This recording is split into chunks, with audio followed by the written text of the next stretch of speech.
And we're back for more of a traveling band, which is a uplifting tale of woodland creatures doing good and helping people out.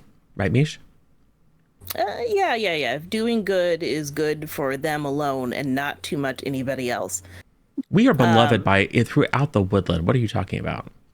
Well, some of you are beloved throughout the woodland. Yes. So we're playing a game of Root RPG, powered by the Apocalypse system. It's based on a board game with the same name, so it's not RPG. The It takes place in the woodland, where three different factions of a variety of critters from the Erie Dynasty, the Great Underground Duchy, and the Corvid Conspiracy are vying control over the different denizens as they live in the clearings in the woodland.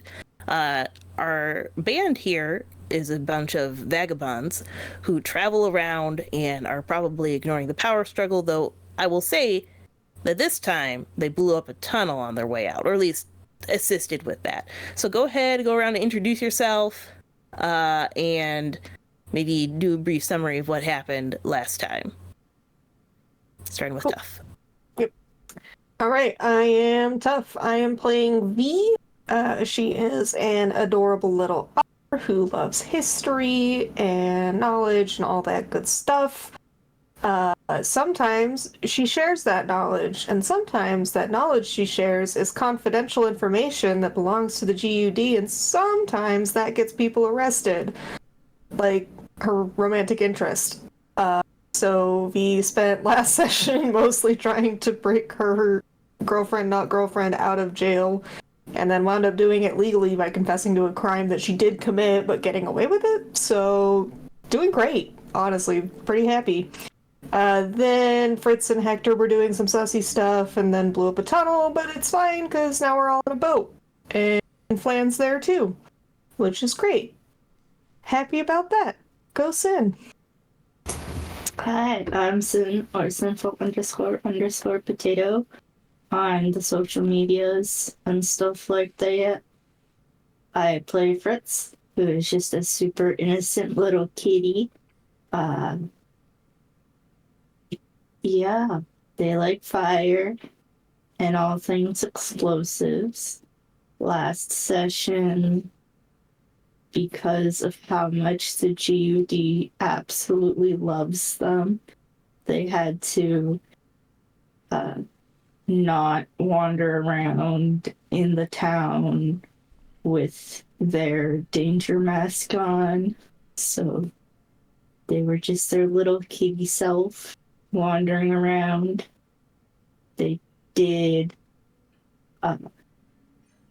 wander off with Hector and did crime, got licked by a moose, and then the tunnel exploded and they didn't do it.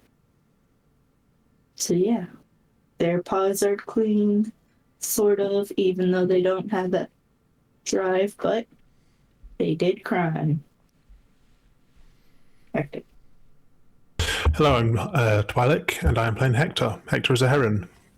And Hector was led astray by Fritz, and it's all Fritz's fault. And that's all I have to say about last session. Marsh. Yeah, well, good news is Marsh didn't really notice that you guys were gone, so it's fine. So Marsh is the best. He is the best planner, for sure. All his plans turn out flawlessly. Which the good news is if you have like 75 plans at the same time, eventually one of them will probably turn out okay. And then he's also the best raconteur because he makes friends everywhere he goes. And is now besties with Commander Warham, who he probably hasn't like connected the dots that's maybe not a good thing. But that was Tak's fault because Tak, who was supposed to tell him about these things, has been very quiet recently. Tak, by the way, is our ninja frog friend who is off on a secret mission, but Marsh doesn't know that because he's been carrying around a mossy rock and petting it and consulting it frequently. In ways like, oh, should I do this? Tell me if you think I shouldn't, and then silence, and then, well, Tak agrees that it's a fantastic idea. Marsh also has kind of intentional amnesia in that he forgets things kind of on purpose so he can continue to pretend that everything's wonderful all the time. And what he did last time was get the party a gig, a very high profile gig, representing our status in society and the trust that the Grand Unified Duchy puts in us. We've been asked to recover one princess or something, I don't know, mole lady from the clutches of the Erie dynasty, forgetting, of course, that we are largely responsible for her abduction. But whatever. Hey, it's called getting paid on both ends. Get paid to get him abducted, get paid to rescue him. It's great. And That's we how got Liam paid Neeson really makes his away. money. So everything's wonderful. Yeah. And we're on a boat now You're on a with 4 boat. interns. I don't care what they did before. They're currently Woodlands Historical Society interns. Yeah, filled a boat with far too many NPCs for my taste, but here we are. So right now, what I got for your plan is you're on the boat, Rudia's boat. That is now slightly more cozy than it was before when it was just you guys, and you have the 4 interns, these 4 being Jonas and 3 other Corvid conspiracy members who are leaving town on the day of an explosion that happened. Well, you see, because the boat is so cozy, V and Flannery are going to have to share a bunk. It might be awkward, but Yeah, there's not enough room otherwise. There's only so many beds. Oh my god, there was only one bunk. Yeah, exactly. Yes, and indeed, Flannery is now the 5th intern. She's taking a little vacation after that whole scare being in jail, and seeing how V does it out here in the world. She hasn't really ever left Rooston before, so it's an exciting adventure on the river. So, at any rate, everyone's going to Flathome. Yes. They're going to be returning a hammer to Pat. They're going to be consulting with Old Man Decking, the old Erie general who lives there, who's been hanging out with the denizens, and get some intel for the approach to Patchwood to complete their other mission that was described.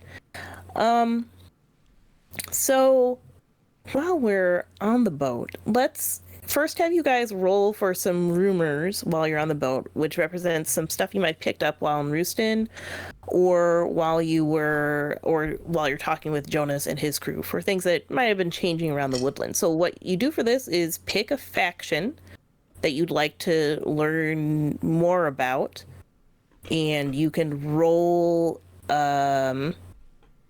plus your reputation of that faction. Yeah. But I want to know what the Erie's up to, because we're going to go up You against can them. still roll plus that. But it's plus that thing. -1. I don't want that. I know. Yet there are still high numbers on the dice. I think Fritz should roll to find out what's up with the GUD. Maybe. For those who can't see Fritz's character sheet, Fritz is at maximum negative reputation. And while you do that, if you want to bring up the map just to have some reference of where we are. Yes. So you can see here, they are on a boat going from Rooston to Flathome. You can see the known situation for several of the clearings, with the Corvid conspiracy doing some plots and things, and I think that's the main thing that you know about. All right, you can switch that back. So, Tough, or V rather. Yes. Who do you want to know about? I think V's a little interested in what the Corbett conspiracy's getting up to. After chat with Jonas. That, I believe, is an 8. Yes. All right, an 8. All right. So at some point you were talking with Jonas, and he's all like, thanks again for all of the help that you've provided." He says, Oh, as if, yeah, of course. Always so happy to help you guys out.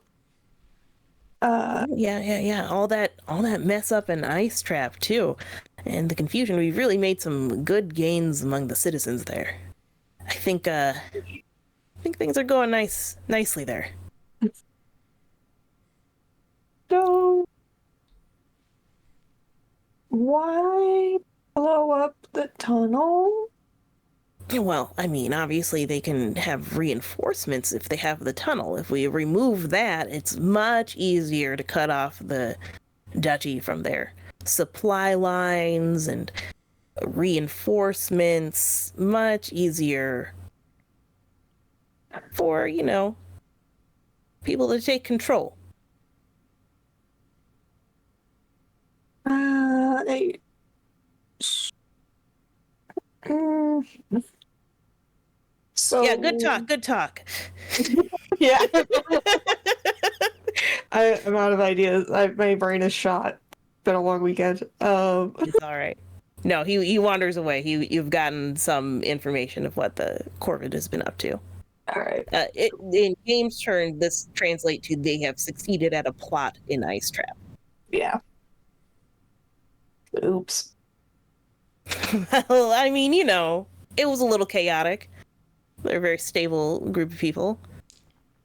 All right, Fritz, what faction do you want to learn about? I chose the Corvid conspiracy and rolled an 11. All right.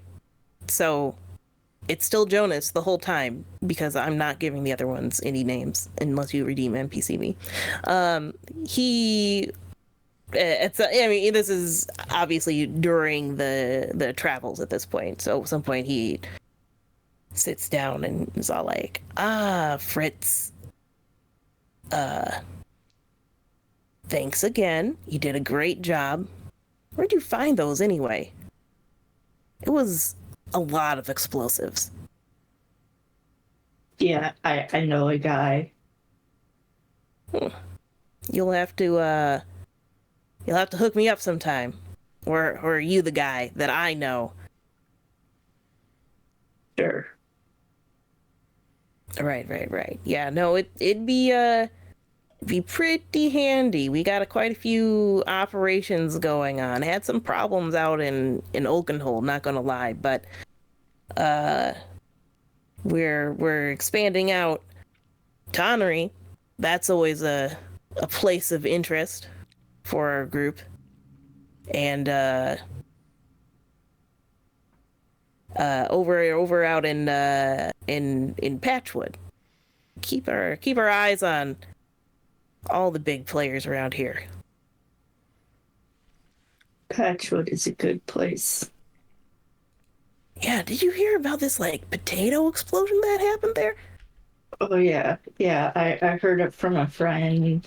It was wild. It was like it was raining French fries. Yeah. Whoever did that, true artistry. True artistry. Wasn't your friend? Your friend with the explosives?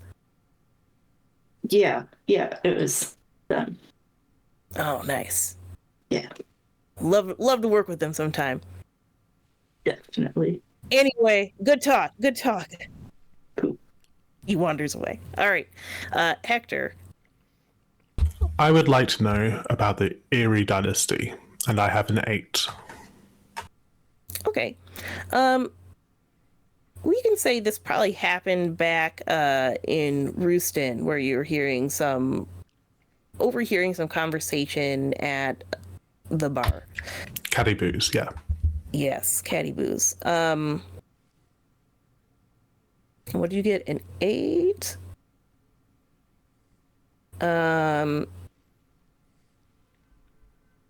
Yeah, so I think this is what you pick up on. people were mumbling. Someone had been traveling recently from Flathome and mentioned that they left because there were a large number of Eerie troops amassing near the edge of that clearing. So they decided to leave.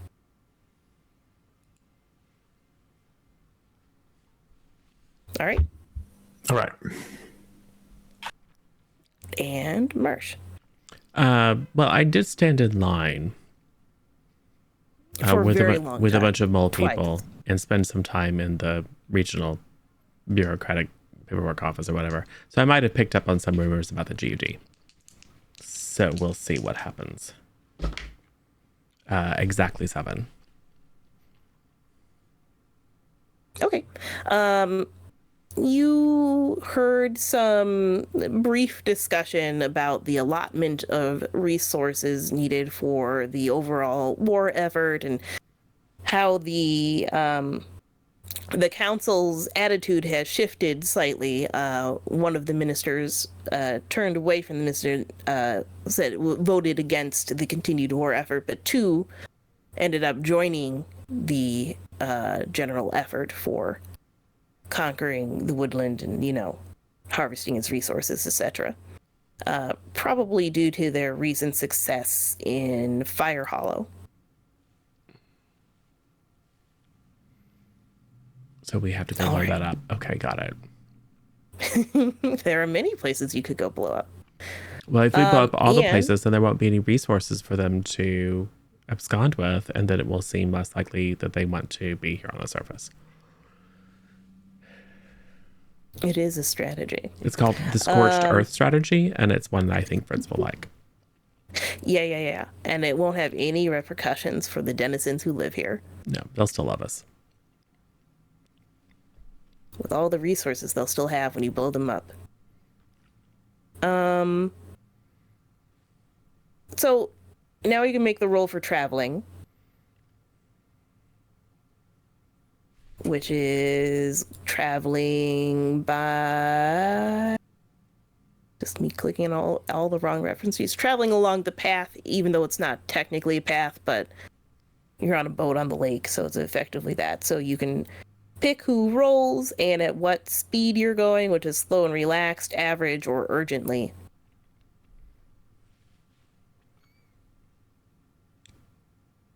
Average, don't you think?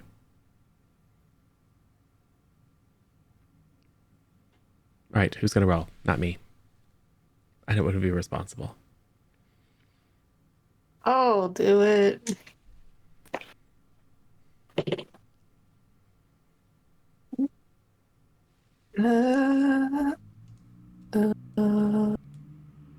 That's an 8, I believe. Yeah. All right. You encounter something noteworthy. Ooh, is it a ruin? Gosh. I don't know. We already came up with one underwater ruin. That's fine. More. No. V, you are fishing. And as you are fishing, Rudia comes up as all like, well, no, first thing that happens is that you get a bite on the line. And you're like, cool, this is a neat bite on the line. And then you're like, oh, wait a minute, this fish is very strong, very powerful. Help. I'm small. Help. I'm not strong. I'm not strong. Is fish pulling on the line.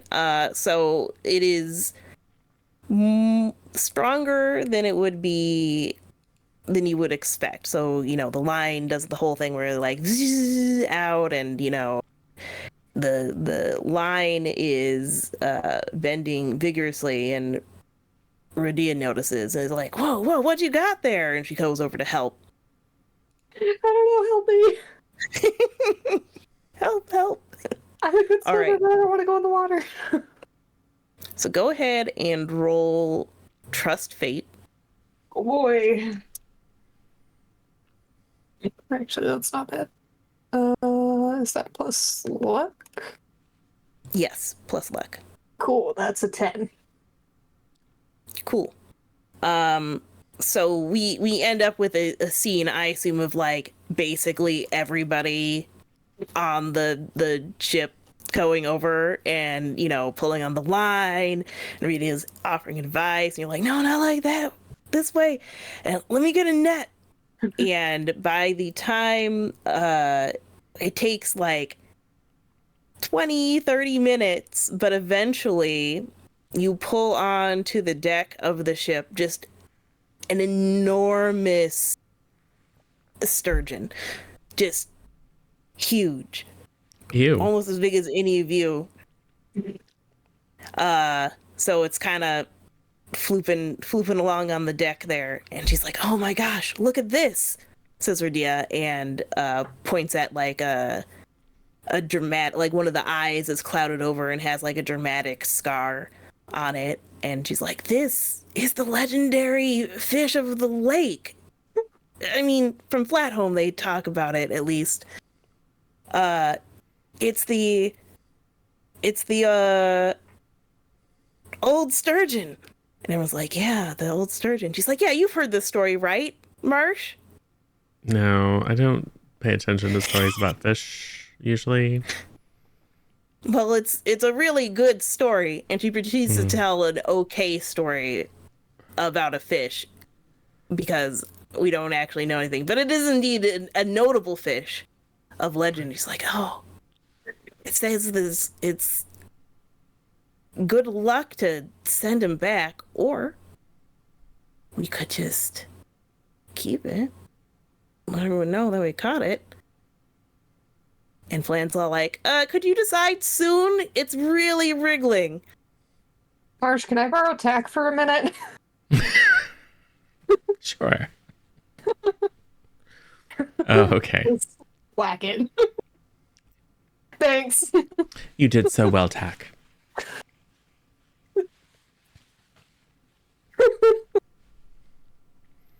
But I thought there was supposed to be some sort of good luck about it's probably, what if it's some intelligent magical fish that grants wishes and now you just murdered it? It's not intelligent anymore. Oh, I suppose that's right. Well, it would have probably said something Maybe. when we got it out of here. You never know how these things work. Also, by the way, your story, the plot was a little bit predictable and the delivery. Oof. Well, you can work on perfecting it, Marsh.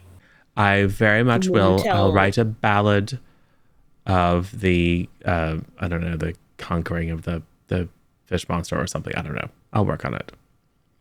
Yeah. The old sturgeon, the most creative name of any fish that ever existed. Yeah. You know. Now Also, it's it's the very sturgeon. unattractive for a fish. And that's saying something. Well, it doesn't have to be attractive.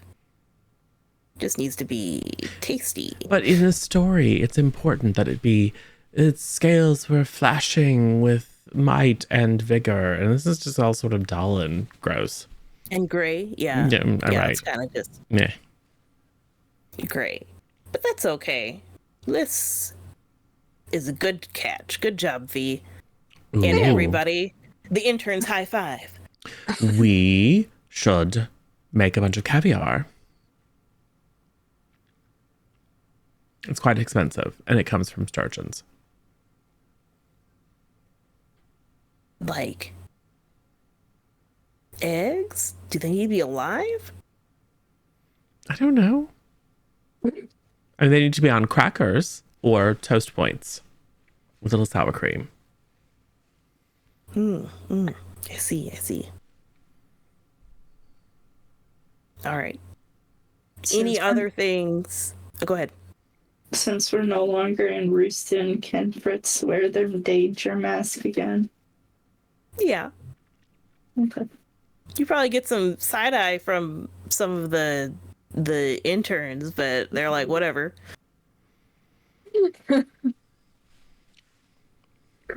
Speaking of which, we have interns. Interns, take care of that fish. It's a historic catch. It is a historic catch. So what I would like... We love history. Yes. I would like 500 words from each of you on a thrilling yet historically accurate retelling of the capture of Old Sturgeon. And I already wrote 3 Oh. pages. No, well, you can't do their homework for them. all 4 of them, or the other 3, look at Jonas, and Jonas just kind of shrugs and is like, all right, go ahead. Excellent. And if you can find some historic sour cream, that'd be great. Yes. And toast. I don't know if anyone wants historic sour cream, actually. All right. If you can't find toast, I'll take thinly sliced cucumber as well. I like it for the extra little crispy crunch. Any rate, they get to writing, taking care of a fish, Yes. cooking. Flan leans over to V and is all like, weren't they on the wanted poster? No, it's just somebody that looks really, really similar to them. That's why they don't wear a mask that often, because otherwise they get into trouble because they get mistaken for somebody else. Trick an NPC. Just kidding. Actually, they're a Lie to your dangerous beloved. terrorist. It's a special role. It is a special role. I think that's a 10. Oh. Oh, okay. Yeah. So, says Flan, is this what it's like always? Like sailing on a boat, catching a lot of fish, writing? Mostly it's explosions, Oh, but there's also a lot of this. We've been on a boat a lot. Last time we were on a boat, well, actually not last time. Second to last time? Third to last time? No, last times. We got attacked by a pirate penguin. oh my gosh, that sounds super dangerous. It was super dangerous. I fell in the water. It was scary. You're an Uh-huh. aquatic mammal. It was not scary. You were fine. Marsh, if you get to embellish all the time, let me have this. Fine. But we dispatched the penguin pirate. We did. It was very cool. And now he has an eye patch to show that time has passed. Eventually, probably- every NPC and a peg that you leg. fight will have an eye patch. Yes. Oh yeah, obviously. A penguin would need a peg leg. I Yes. don't know if they have enough distance. Who knows? Or a peg flipper for the arm. I don't know. Anyway, and I'm sure he goes to the pirate pub and drinks his rum grog and bemoans the day that he ran across us. The thing is, penguins waddle, so they could have both flippers be peg legs, and it wouldn't make a difference. But speaking of Sir Islington the 14th, I did see him the other day. As in yesterday, back in town. Did he have 2 peg leg flipper things? No, Just the eye patch. Okay. but he's definitely alive and traveling in a mercenary way in the same direction as us. You saw that all What? in town. You saw the future in town. Amazing. Well, we encountered him in Ice Trap, between Oakenholt and Ice Trap, and I saw him in Rooston. He is traveling. Never eat shredded wheat. He is traveling east, and we're traveling east as well. Well, see, except that we actually encountered him shortly after we left Rooston. It was clear that he had been dispatched by Rooston, probably by some people who were under the mistaken impression that one of our member might have been somewhat involved in the unfortunate incident at the barn. We put so much effort into that wedding. I know, and it was wonderful. It definitely It went was off with a bang. Yes. Yes. But thank goodness the actual perpetrator of the unfortunate incident was killed at the top of a cliff very dramatically by me. So we shouldn't have any yes. problem with penguin pirates who are under the employ of the GUD because we now work for the GUD, entrusted with some of their most sensitive missions. Did I mention that they've sent out other teams to complete the mission and none of them have come back? No. Yeah. I think they probably just got bored and went home. Maybe it was those cats that we ran into that Fritz tried to marry. Could be. But they're all dead, aren't they? We've murdered so many people. It's really dangerous out here. Looks slightly concerned. Maybe not. Okay, so I used the word. Well, there were some cat mercenaries who forcefully invited us to dinner, so we had to kill them. There were the penguin pirates who forcefully wanted us to not go where we wanted to go. Of course, we have to kill them. And then I don't think we killed anyone in the place with the walls that fell down in the kiln. Super obsessed with pottery, those people. So they really didn't have a life worth living, so it seemed like a shame to kill them. But then we also, were present for the demise of a number of people in the place with the caves that don't have ice in them. But that was clearly a natural event. We do have to witness history. Yes. And we witnessed a lot of it. It's horrifically violent. Yes. Well, sometimes history involves the death of, I don't know, 40 or 50 mole people.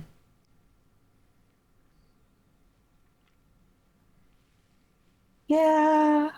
I'm sure this time we'll be fine, though. We're just on a historical expedition. Yeah, we're going back to a place where they know us and love us. I mean, who can possibly die when all we're doing is handing back an old, manky old hammer to a myopic porcupine?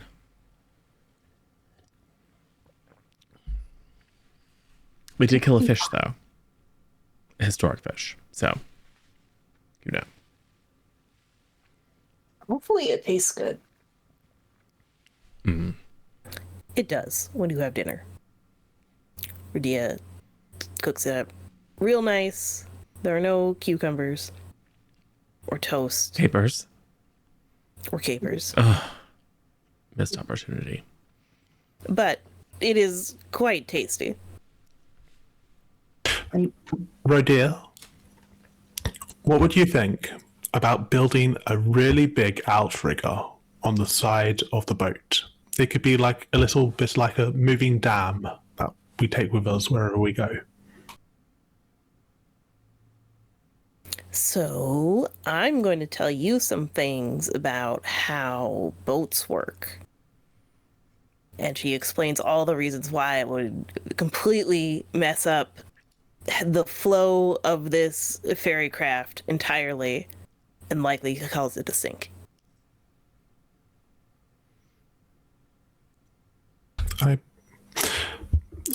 I guess it wasn't a good idea.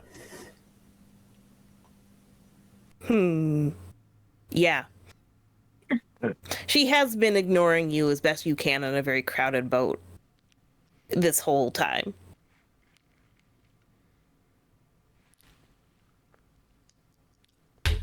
It was really good when the two of us helped V with that fishing line on Rodia. And your idea, sorry. Yeah, I mean, fishing is good. It's good to catch your food out here on the sea. It really helps with And the supplies. we were working together, pulling as a team. Well, it was a very big fish. Speaking of which, Do you can we like to- unmark some depletion? No. Okay, never mind. Sorry, I didn't mean to interrupt your No, it's okay. tete-a-tete there, Hector. I don't think it's going very well, though. Would Rodia, would you like to fish with me some more tonight? Roll to persuade an NPC.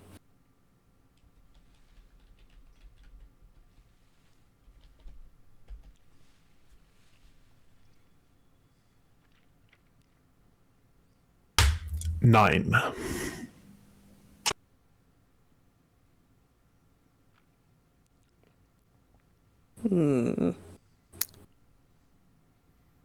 Let's see. They aren't sure. You will need to sway them. And I guess to that response, she's all like, and why exactly should we fish some more? Because it would allow us to sit side by side with our feet dangling in the water together. We could be happy.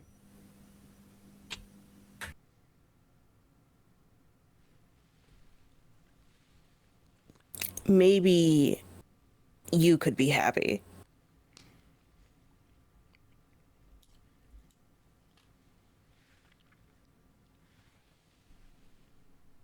I'm going to go fish by myself. Okay. She'll let you go. Yes, awkward boat ride. Yeah, all right, let's head to town. That's fine. You approach, it's the next day or maybe a couple days. Time is indeterminate here on the lake. You can see Flathome's stilted buildings from the sandy shoreline, but they show signs of damage from what you assume was a recent attack. Several of the docks are destroyed, either taken apart or burned, with several boats that are scuttled in place. The wooden buildings in the center of the clearing are also damaged. A few are still smoldering. In the distance, the fields of Flathome appear trampled and singed.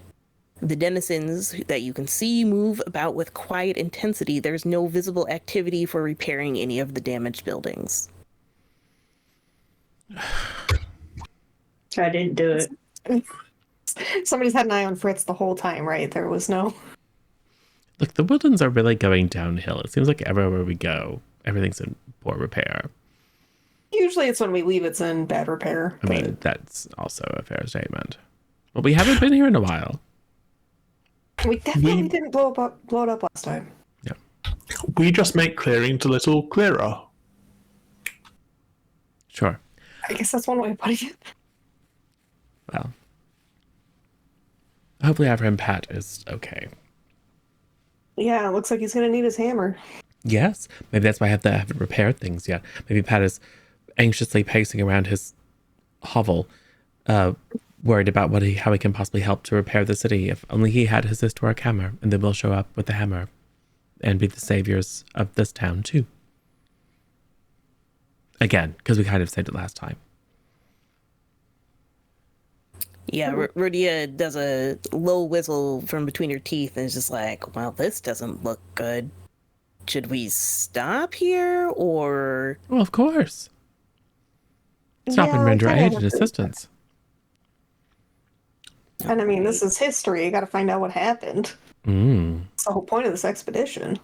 And remember, you are representative of the river folk, the fairy consortium.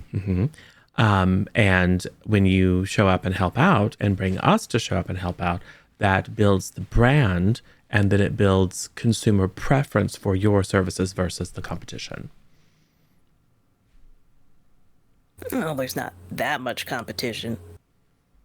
Well, you can't always stand on that. If you're going, I mean, this is a cutthroat business. You have to have a plan. Brand loyalty is easily won and easily lost as well. I did have a plan. Anyway, she says, pulling up to one of the docks that is still existing. I guess I'll stay here. Sounds wonderful.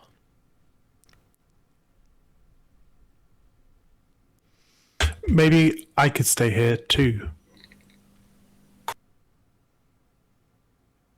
Maybe I don't think that's a good idea. No, we need you, Hector. Yeah, we need you, buddy. And you got to give the hammer back, remember?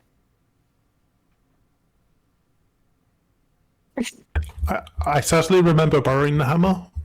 Yes. I I'm don't remember promising to bring anything it back. after that. Yes. Yes. Don't worry, we won't make you actually give it back, but you need to be present when it's returned. Fine, I will follow the Jonas brothers and Marsh and V off the boat. Fritz too. At the moment the boat is next to the dock, Fritz is off. Yes. No water. We've been on the boat so much. There's so many dry land paths, and everyone says, get on the boat. And Fritz is like, okay, I can get on the boat. It's fine. Boat is better. All right. It's more relaxing. Yeah, The lake is Fritz your sits in a fishbowl. box. Yes. Feel the lake breeze in my fur. Fritz just sits in a box the whole time on the boat. Mm. Yes, that cardboard box we picked up for you at Ice Trap. It's like, no, we know you're in it. Stop. What are you doing? Leave it alone. Here, I got you something. No, don't play with the wrapping. Fritz. But it's so crinkly. It makes so much noise. All right. Fritz's pupils are huge. The heroes of I Flathome have arrived. Bring us your problems and we will almost certainly solve them. Go ahead and roll your adoring fans. Ooh, all right. Double check. I think I'm on +3. Yep, plus charm. Oh, that'll be a lovely 13. All right. I think this time instead of Pat greeting you, it will be Mayor Cinder. Let's see, just double checking on one thing. Yes. She is a gray fox who dresses in practical leather armor, a general no-nonsense attitude, and she says, "Oh, it's you guys again. Thank goodness you're here." Of course, we are here, and whenever the town is in need, your heroes will arrive. Yeah, heroes. Anyway, we're recovering from a recent attack from the Erie Dynasty. Barely repelled the invasion, but we are critically low on resources. So, Well, we have some fish. oh, that would be great because we're low on food, medicine, supply, like literally anything. Well, we caught the mysterious and much storied old sturgeon. The old sturgeon? Yes, You caught it? of course yeah, I we did. did. Oh my gosh! It's a fish of legend. They say it was at least as tall as, It was. Sure. Oh my gosh! It was really tasty too. You ate it? Well, parts of it. They said that if you let it go back, it gives you great fortune. But I guess if you're willing to share such a thing, it would be a great fortune for the town. Sure. Let's see.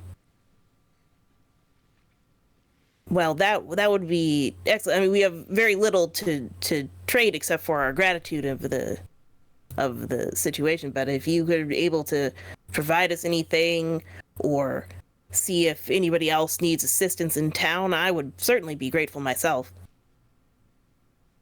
Absolutely. The Woodland Historical Preservation Society is here to help. The Woodland what? The Woodland Historical Preservation Society and Labor Union and Insurance Agency. Hold on. I know that according to our records, you don't have an insurance policy against Erie Dynasty invasions. You know, with that lack of forethought, it's no wonder that things as times are tough. Maybe you should think about putting together a policy for a very, very reasonable monthly fee. Well, that sounds great. A little bit like a scam if you're to ask me, mostly because Oh, most insurance companies don't, apply against acts of war and stuff like that, especially when we are so close to the Erie Dynasty territory. That's Literally what makes the it one clearing. special. well, it is true the Between- premium's a bit higher. Yes, in and incipient also the conflict. fact that we have, as I said before, no resources or money. So we'll talk about it later, is what you're saying. All right. Yeah, later sounds great. Why don't you get you back on your feet? While you're thinking about that policy, have you considered unionizing your army? Well, I mean, we don't really have an army per se. Just decided to kick him out again the second time. And took care of it, I guess. We're not really into like the whole organizing thing of a full standing militia. Kind of not like really our deal. Well, We're also wedding planners. yes, that's a separate business. Right. Yeah. I mean, really, I think the historical society is going to be of the most use here. I mean, obviously, restoring the town is going to restore the historic nature of it, and then we also chronicleize what happened here, because that's also history. So, it's a win-win. If you'd like to register any of your buildings with the historical society. Yes. Proven to be quite the way to draw in tourists. Yeah, tourists is really not on the top of my mind right now. It's okay, you just think And- about it. Everybody owns their own houses and things, so I don't really. Well, that's why You can just we're go here, to think about these important things for you. Right. Okay. I'll leave you to the thinking then. Should I do something for the fish? Just or have people go get it. Okay, will do. Thank you. Yeah, I can't have sturgeon 2 days in a row. Yeah. I mean, it was pretty tasty. I'd be fine with it. And it's all right, but you can't have the same thing twice. All right, well, I suppose we better find Pat and return his hammer, and then seek out the other people in need. If there is a child who's run off to go hide in a bear cave, I suggest we just leave them this time.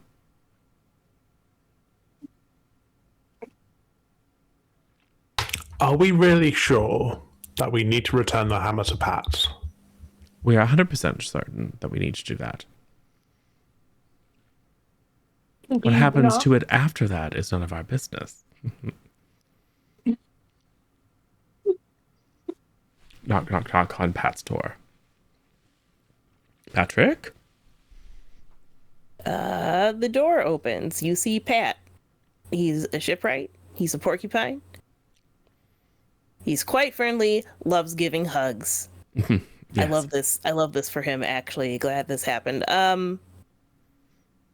Oh, it's Marsh, my dear friend. Yes, of course. Come here, bring it in. All right. A hug. It's a little sticky. Yeah. In the way that he is sticking you with quills.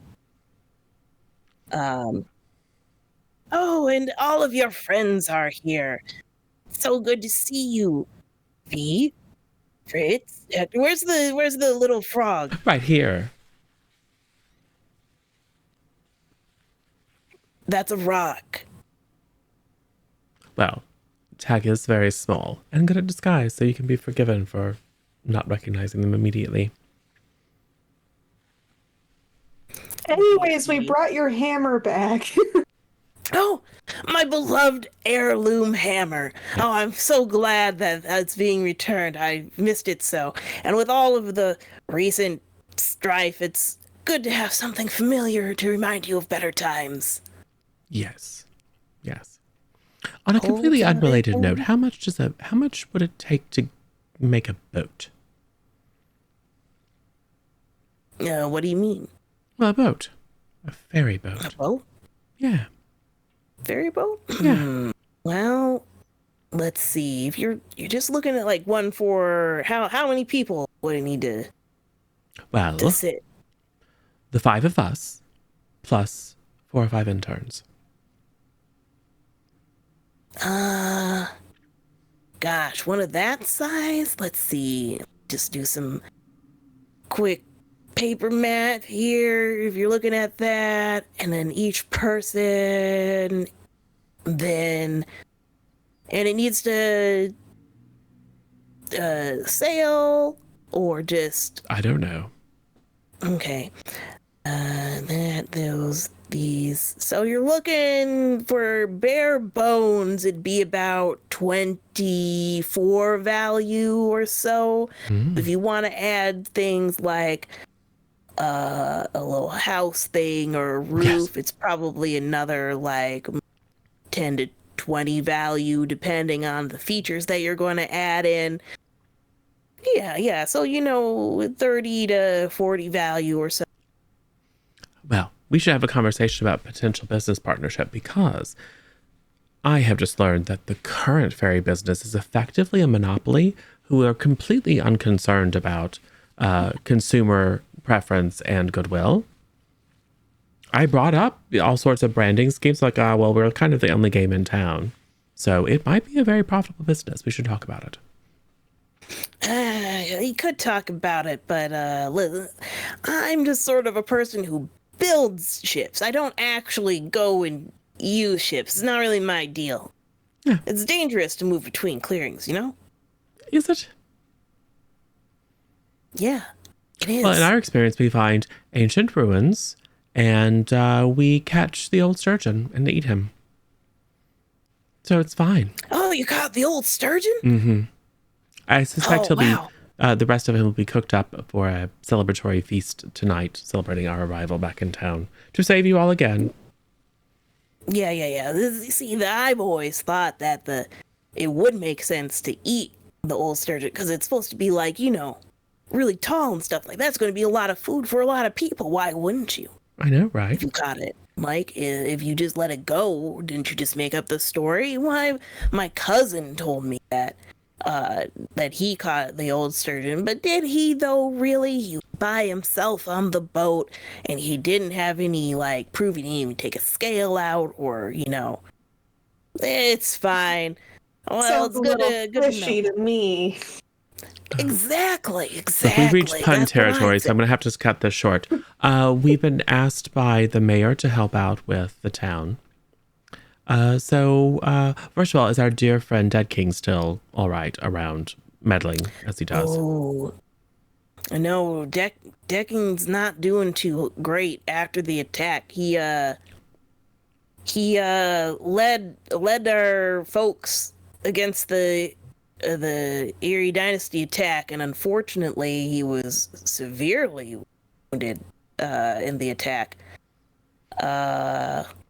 Healer says that if they don't find some medicine soon, he might not make it, but I don't know too much details beyond that. All right, well, point us or take us to the healer, please. And we're staying here, right, Pat? We're staying here with you, right? Oh, yeah, of course. Wonderful, thank you. Yeah, and I was lucky that my place escaped a lot of the brunt of the attack and everything, so this is not too much work for me to do. Where not too many supplies are left over, so we can't even really start fixing up the town that much either. But he's cool to stay at home, but he'll tell you that the healer is probably over at old man Decking's house, and if not there, just over there where the healer's place is. He gives you directions. Well, so I assume we're going to go and find the necessary herbs and such to ensure that Dead King survives, so that we can then get the information about the Erie Dynasty from him to assist in our other mission. Is that right? Probably, yeah. All right, let's go do that.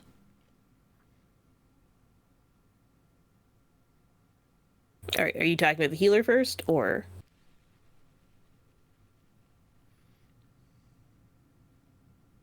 Yes. Okay. So you find the healer, probably conveniently at Old Man Decking's place, where indeed you see him looks feverish, is not really awake, has many bandages, etc. And the healer does basically the same kind of thing, like, oh yeah, he's in like a coma or something. You know, all that stuff. And she's like, oh yes, there is an herb, but it's only found deep in the forest, far too deep for any of our people to try to go procure it, and it only blooms in the light of the moon, or so they say, and it has ethereal glow, etc., etc. She describes it. She pulls out like a book. It's like it looks like this. This is where you find it. There's apparently only one grove, at least near here, but it's still a few days away in the woods. It'd be very dangerous. Are you sure you'd be able to handle this? We fought pirate penguins. We'll be fine. Yeah, it sounds like near where we killed all those cat marauders. I did have a question. Does Old Man Decking have life insurance? No. We don't really do insurance around here. Maybe you should. I don't, unless the insurance can provide a flower. And boy, are we the right people to talk to. I mean, I guess, but wouldn't it already have paid out or something? We don't even have a bank here, so I don't really know what we do with an insurance company. Well, look, as the healer, you clearly have his medical power of attorney and can act on his behalf with regard to his estate and needs. So I think V is going to draw up a lovely policy for you, and then you can sign it on his behalf. Okay, wait a second. If you sign, he's literally on death's door. Why would That's he what a need power of attorney's for. Why would he need a life insurance policy? Well, in case something untoward happens. It's already happened. Well, you know what I'm saying. His son has been torn. Look, it's just the damn thing. If we get the herb for him and bring him back to life, then maybe we'll see if he'll get life insurance. You know, one close call. That sounds like a better plan. Yeah. We'll do it that way.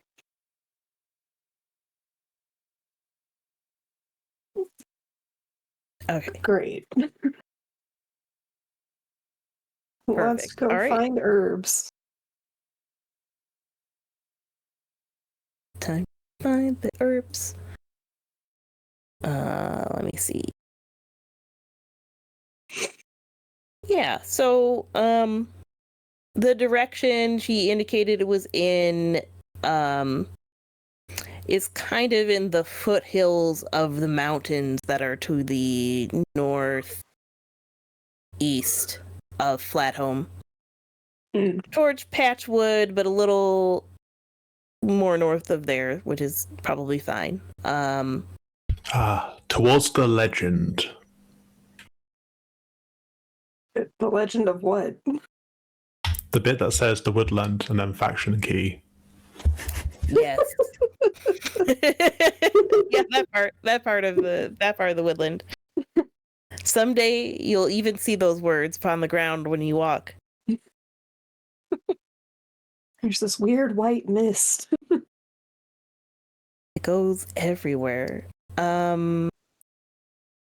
So if you set out right away, I think the Jonas brothers are probably going to decline trekking through the woods.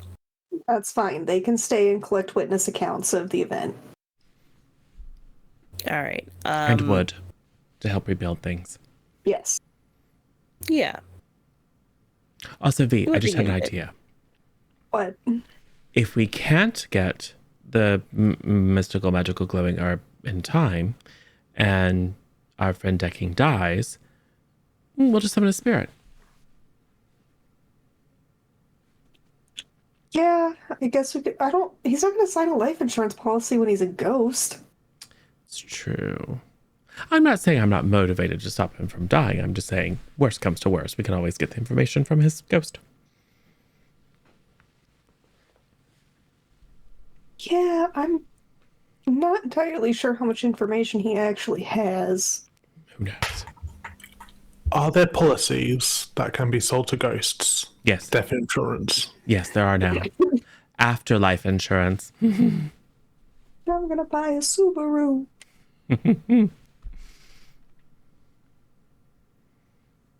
All right. You guys can roll to travel through the forest to get there. Oh, I guess Flan asks if you want her to come or if she should stay and help in town. I mean, I think they could probably use somebody with your skills, and also the forest is really dangerous, and I don't want you to get hurt. Well, I don't want you to get hurt either. I'll be fine. We've been through the forest a bunch of times. We even saw moose. Oh my god. That's terrifying. Yeah, it was fine. You okay? I mean, yeah, I'm fine. Oh yeah, I guess you're right here. Okay. Travel safe, bye. She gives you a Bye. little kiss on the cheek before running off. Does Rhodia offer to come with us? No. There, Hector. Fill up your glass No, with something nice, buddy. To be honest, she is she's helping get the fish prepped for distribution and stuff like that. Yes. I will hand Hector a pamphlet that I got in my travels around. You know, I'm invited to perform at various different groups and kind of corporate events, etc. And this particular one was for a males enablement group, and the pamphlet is "Maybe the Beaver just isn't that into you."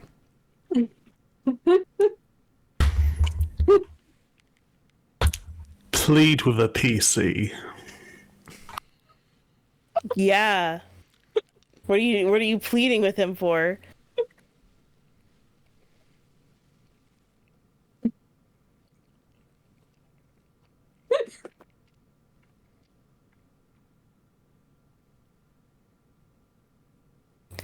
You have to tell him something. If he agrees with your plan, he can clear an exhaustion. What is your plan? I thought you were trying to persuade me to do something. No, I'm just giving you the facts. What you do with it is none of my business. Although, is that a charm? Because if it's a charm, I'll roll it. No. Whatever you do between each other isn't really anything as far as dice There's an rolling. actual move called Play with a PC. I'm pretty sure it's charm based. Yeah, and it's just telling them, hey, can you just do what I want? Oh yeah. And if you accept, Yeah. you get the mechanical benefit of clearing an exhaustion. Okay. Well, I will save pleading with you to betray your beloved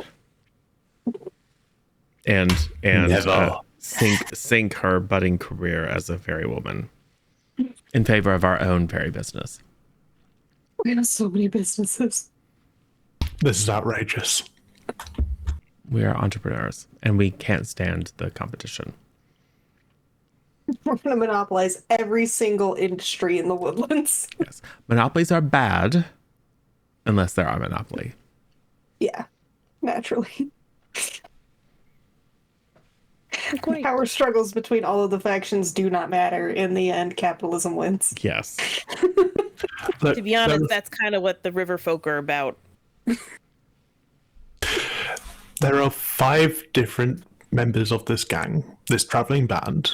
We are not a monopoly, we are a quintuple. Exactly. Therefore, it's legal. Exactly. Right, we all have a share. It's true. This is more of a Marxist collective than it is a capitalist endeavor. Only Marxist. 5 people who then sell it to everybody else. Yes. We are all devotees of Marshavism, which is collective ownership and multi-level marketing. It's so much multi-level marketing. Oh, well, I guess off into the nasty old woods. Into the woods. Yay. All right, so you can do the travel through the forest move. You can choose your pace, which is slow, careful, or quickly. All the things are, each of you will do one of the things. I think we must be cautious, right? Probably.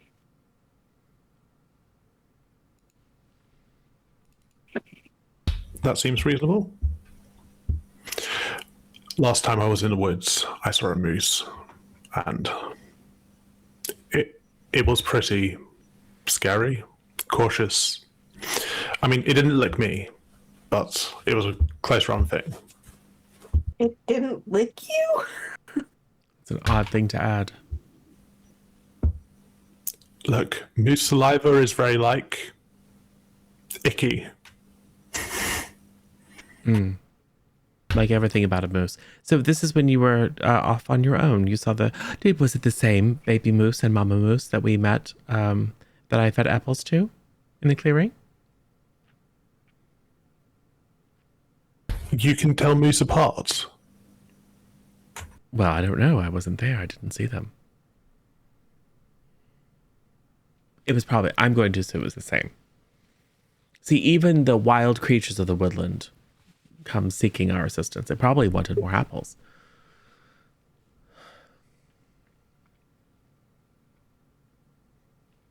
Naturally. Yes, we're traveling carefully.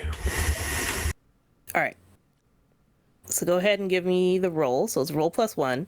Each of you needs to either mark depletion or exhaustion.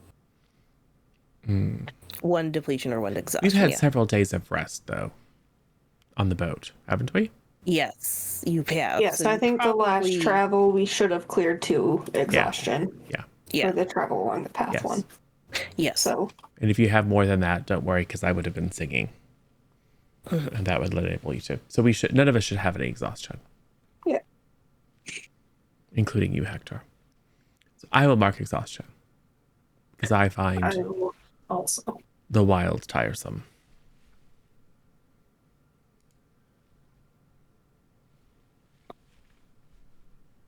What happens when you fill up on depletion? Anything that says you need to mark depletion, you cannot do then. We haven't had as many combats recently, but that's the situation. Like, many weapons need depletions. I rolled a 7. Oh. Well, that's not as bad as it could have been, but it wasn't very good.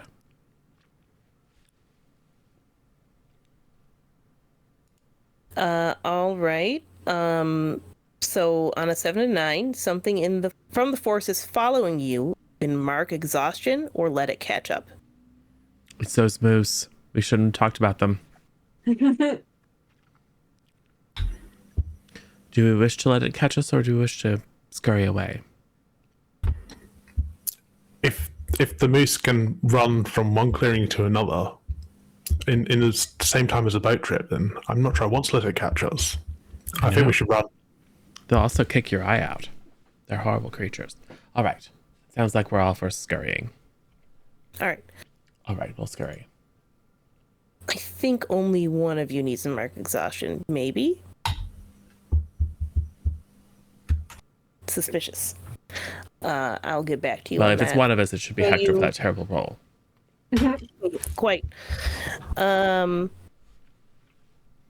You go ahead and get through, and of course there's a point of interest on the way that you can return to, but in this case the point of interest is indeed the small clearing in the woods that has the flowers that you are looking for in it.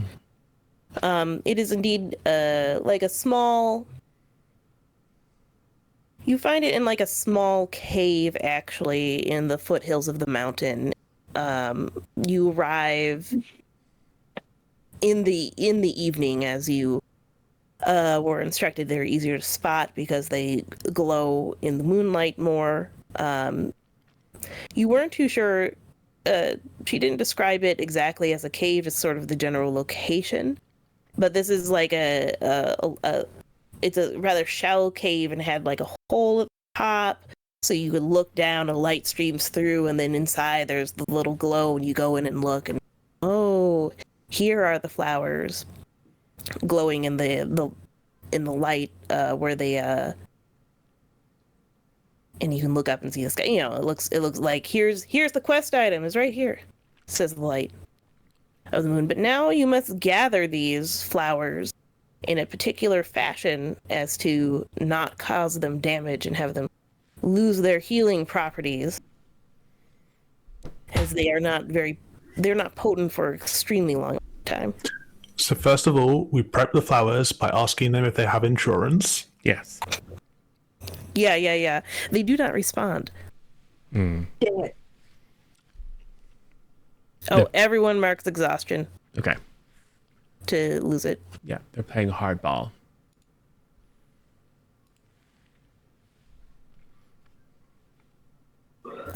So I think if you wanted to try a roguish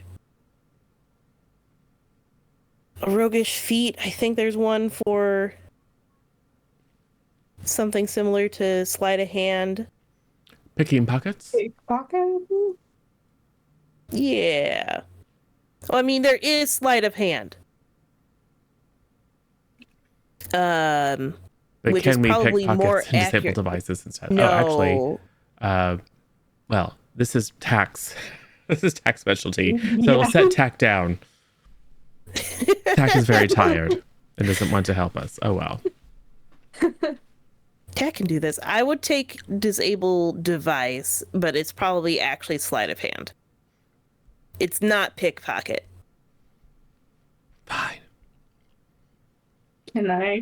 So if you don't Right. have one of those, you can roll trust fate and see how much you can get.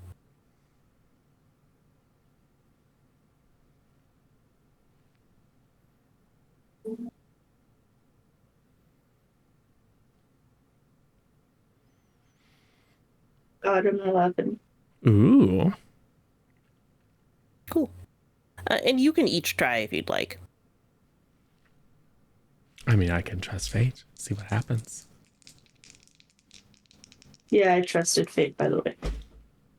Okay. 8. Because I got luckier since last time. Oh, yeah.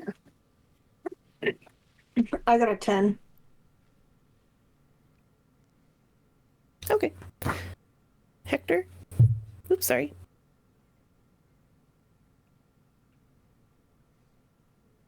I got a 7. Clearly, Tack was helping me. Yes. Just like Tack helped with the fish, so Tack is helping me with the flowers. Yes. Yes. Okay. So, Marsh and Hector, you both just barely managed to get what is probably a half dose each of how many flowers it would take. Several of them are ruined in the attempt as far as what is needed, and at least one plant is probably not going to make it anymore because there was a little accident. Someone fell over or something. It's fine. It's just plants. Precious, rare plants. But don't worry about that part. V and Fritz had much greater success at getting basically a dose each. In addition, V, you probably thought of this, of perhaps you can still grow this somewhere else. So the two of you have managed to unearth one, roots and all, some soil around it, as something that might be useful in the future. You don't know if this could grow somewhere else. It might be something about the location or the soil or what have you, as far as why it couldn't be otherwise grown elsewhere, but might as well try. Fritz and V can remove one depletion. Woohoo! And then we'll just give our 2 half doses to Yeah. the healer. Yeah.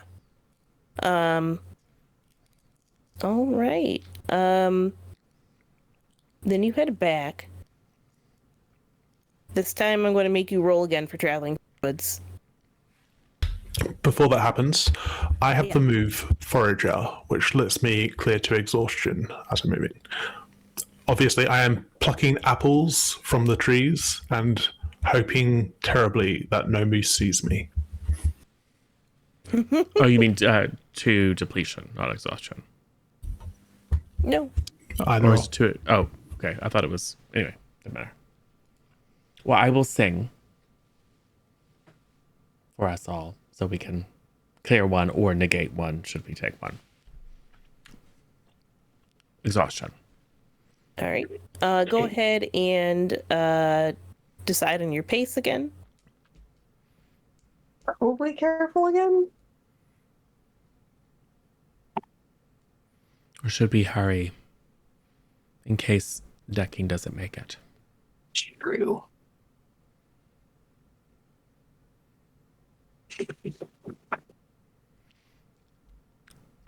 I'll sing this little marching song, which will overcome the bad effects of exhaustion on us. All right. Because it would be awful to come back and he was dead, and now we have these plants that we have no use for. All right, so you should Okay. roll it. And roll well. You said me, right? Yes. I was gonna offer to roll it anyways.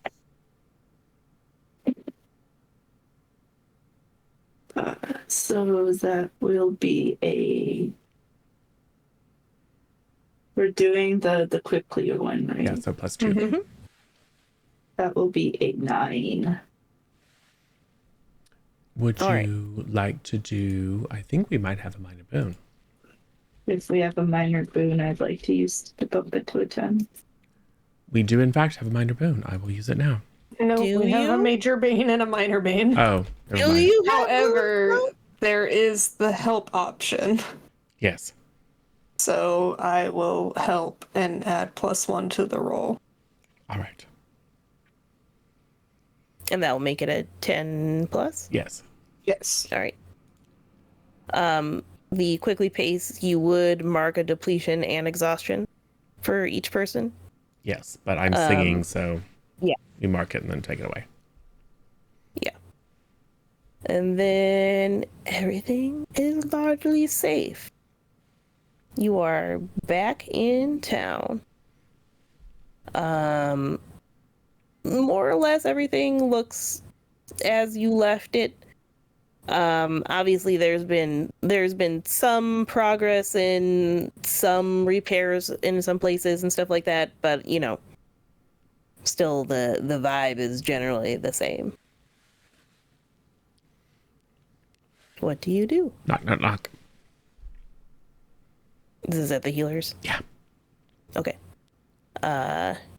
She answers, "Oh, you're back." Yes, the Hebrews have returned. Victorious, as usual. We got the thing. "Oh, you have the perfect," she says, and she takes it from you and does some healer stuff and grinds it up and mixes it with some other stuff and makes a thing. And then takes it over to Decking's place and feeds it to him and so on, you know, healer things.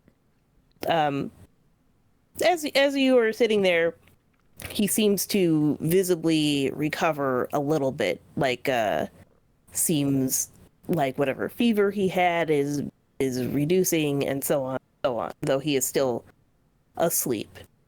And the healer says, "All right, so he'll probably recover from all of this after a few days, at which point you are certainly welcome to speak with him. I'm sure he'll take a long time to recover fully, but I am grateful that you have saved his life.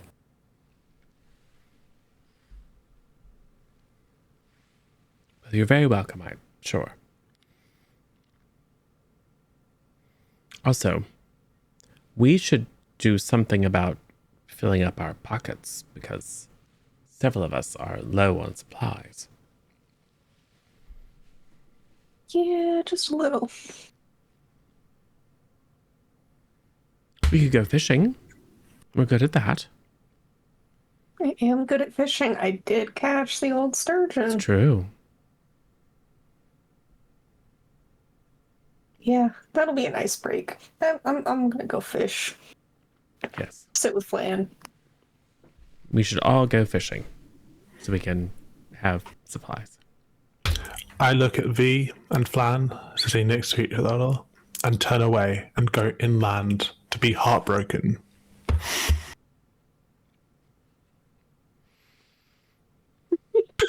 And while I'm doing that, I shall look around for some broken down house which I can take apart.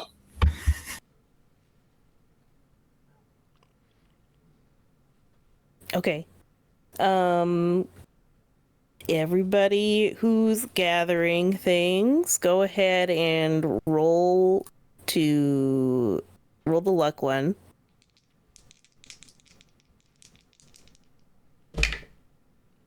Trust fate. There we go. 8 again. Also All right. 8. And Mhm. Cool. 12. Ooh. Nice.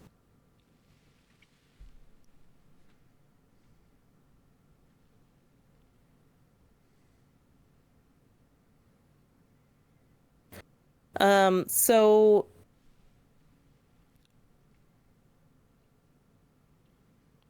those of you who got the 8 or 9,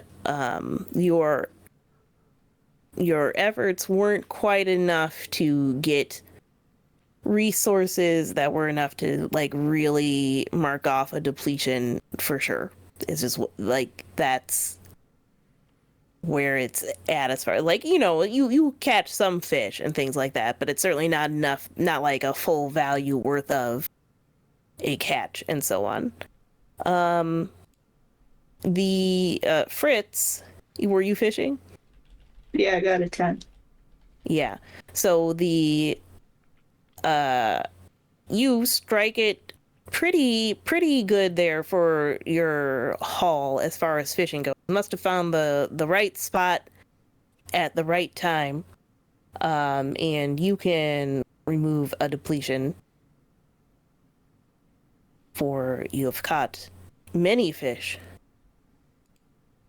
And Hector, you in the woods, you have found farther in past some of the what you presume were active fields at the time.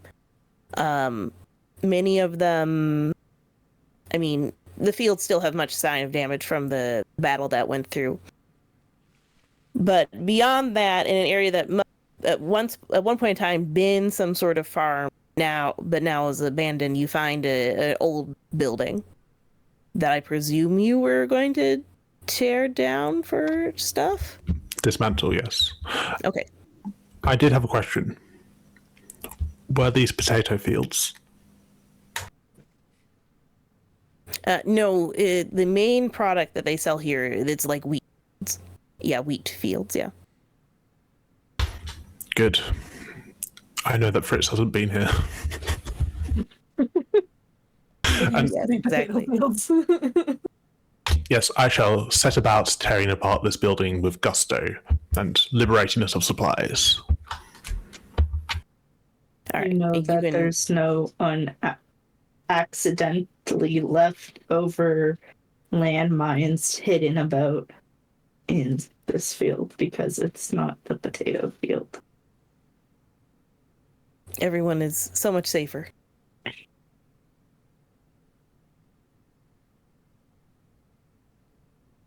So you can gather those supplies. You can also mark off a depletion. Well, gain it back. let's see. And now what do you do?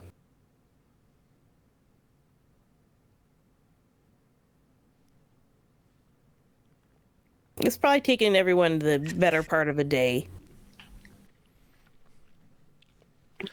Well, I ate all the fish that I caught. This wasn't profitable at all.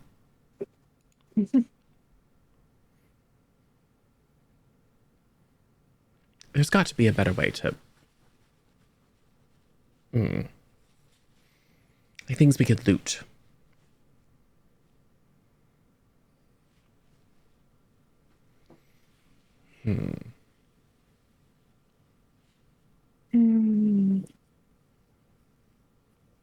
This whole town doesn't believe in scams. Too worried about that attack that just happened. They were actually worried about another attack. They'd get insurance. Mm-hmm.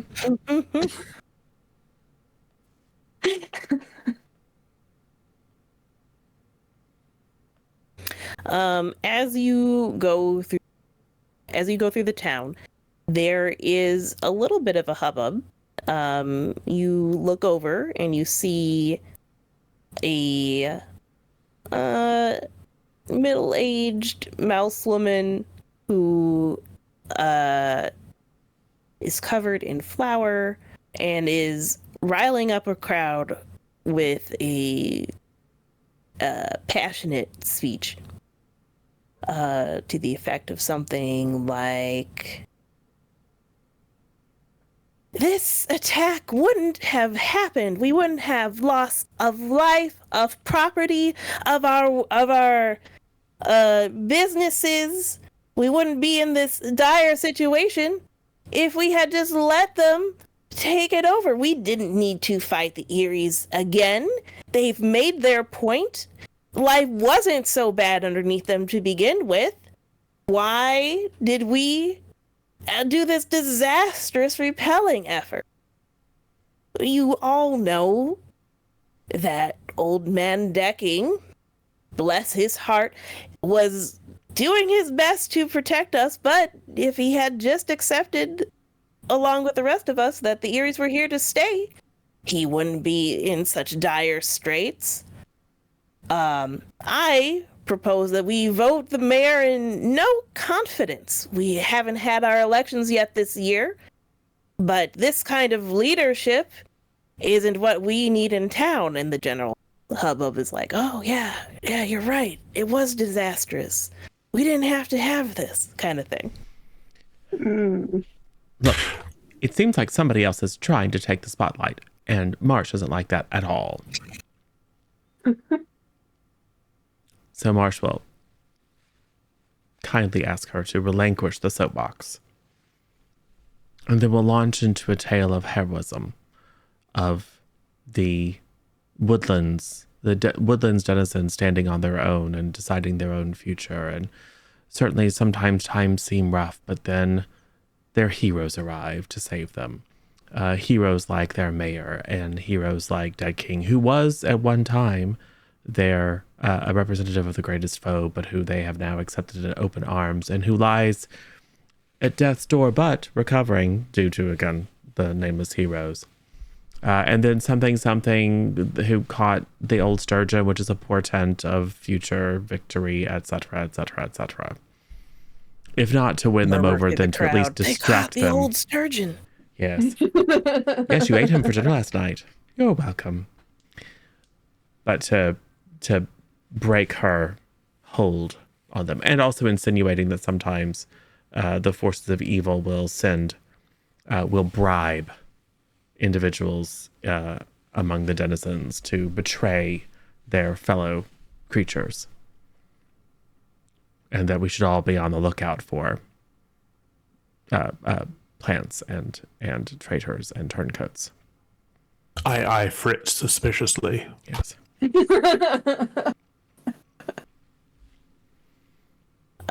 With the mention of traitors and turncoats, a fair number of people in the crowd are like, but that's she's looking for names. It's right over here. Well, that's just Mary, our baker. She wouldn't have her betray us. She's lived here her whole life. She just wants to earn an honest living. I didn't call anyone Yell by at the name. crowd. It's interesting that when I said turncoats, you immediately assumed it was Mary. Well, that's because you interrupted her, says another person. You gently waved her off the from the center part. And Yes, Mary's well, like, yeah, you kind of did. it's incredibly important to raise the morale of the town. Now is not the time to be infighting and pointing fingers. Now is the time to rally together, to repair the town, to see to those who are less fortunate and who were wounded or lost their livelihoods. Perhaps if Mary really is loyal, she could prove it. Perhaps she could do a task on behalf of the town. You mean like the bread I've been giving away every day to make sure everyone was fed? I was thinking more like those wonderful chalky croissants. So delightful. What's a croissant? You don't know what a That's some sort of croissant is? Marquise food? No, but I can tell you. It's this wonderful, like, flaky pastry, and you wrap it around a nice little bar of, like, not the ooey gooey chocolate, but like the nice, thick, dark chocolate. Oh, so delicious. Sounds wasteful. It sounds delicious and Need delightful. here is a nice, solid sourdough. What you need right here. Pulls out. He listened to that crust, and it just kind of, makes the nice crust noise. That does sound good and delicious. It is good and delicious. That being said, you can make a roll for all of your chat that you did. Yes. And I have previously, well, I'm not going to mark exhaustion unless I need to. This isn't adoring fans. I think this is just plus charm. Yeah. 13. All right.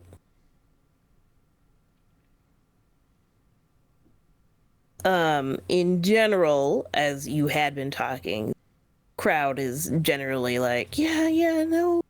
I mean, we fought for our freedom the first time and the second time.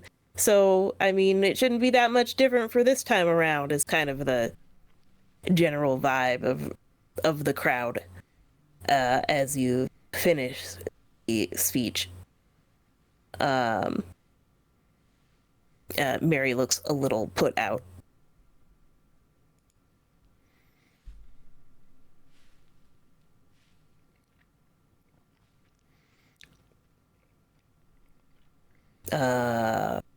I think that's all that happens today with all of that. Someone should keep an eye on Mary. She's clearly an eerie agent. I can do that. All right. No. Why not? Why do you think, Chris? Look, everyone knows that flower dust is highly flammable. So if something were to happen to Mary, it couldn't possibly be blamed on us. Need to do anything to Mary. She was just worried about the She's town. attempting to undermine the lawfully elected leadership of this town and hand it over to the Erie. GUD. Well, that's different. And we've undermined the Erie. Yes, we're about undermining them, not undermining the denizens. The denizens deserve to be free. I don't know about you, Denizens don't want to fight. but to me, Mary did not look very historical at all. Yes. Well, no, she's just a mouse. You could interview her about the history of her recipes. I'm sure she has wonderful ones. Oh, I'm sure that they do. Regardless, just leave her alone. I'll chat with her about recipes, but... And you might suggest to her that bakers getting involved in politics is maybe not a good thing. Maybe.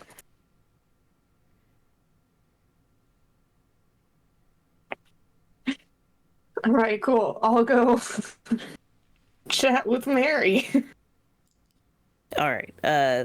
From this discussion, at some point, everyone has wandered back to their homes and shops, etc. So you can enter the bakery here in town, which, to be honest, is near the community larder, which I guess is also a place of note here. A larder and a warehouse. Though the larder is probably mostly empty, having been probably ransacked during the attacks and so on. Yeah. But at any rate, you enter the bakery. She is. Let's see, what time of day is this? She's probably actually not cooking right now because it's probably closer to the late afternoon, evening. So she's done, which is probably why she was out on the street doing things. Making. Before I go in, can I use the lore master? When you consult your knowledge in order to understand a political conflict, roll with cunning. Yes. So I can try to remember what's been going on between Flathome and the Erie. Yes. Whoops, there goes that dice. Goodbye, dice. I rolled away. That's a 13. 13. All right. So you can ask a follow-up question. But I will tell you the history of Flathome. In this context, as you know, much of the woodland was under the Erie Dynasty control since a long time. There was that Civil War, the Interbellum, there's Marquisate, blah, blah, blah. Let's see. As the Erie Dynasty's headquarters, their main one is in Patchwood, which is just the next clearing over, the one that had the potato incident later.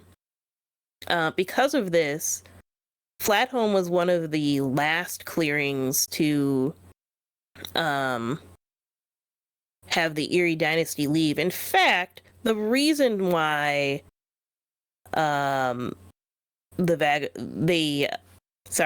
reason why the Erie Dynasty's in Flathome was because of you guys. I believe you did something here, at least according to my notes. I mean, they had a barracks here, and we accidentally blew it up, and some other collateral damage. But I thought that was in Patchwood. No, Patchwood was the first place we blew up. We blew up the barracks here. Yeah, that tracks. You did blow up the barracks here, and it cleared all of their troops. And the reason, I think you all had gone to Patchwood, and then you came back here out of, like, you left here, and then you came back, and the very first time was them going, good to see you here after you changed everything about our society. Can you help?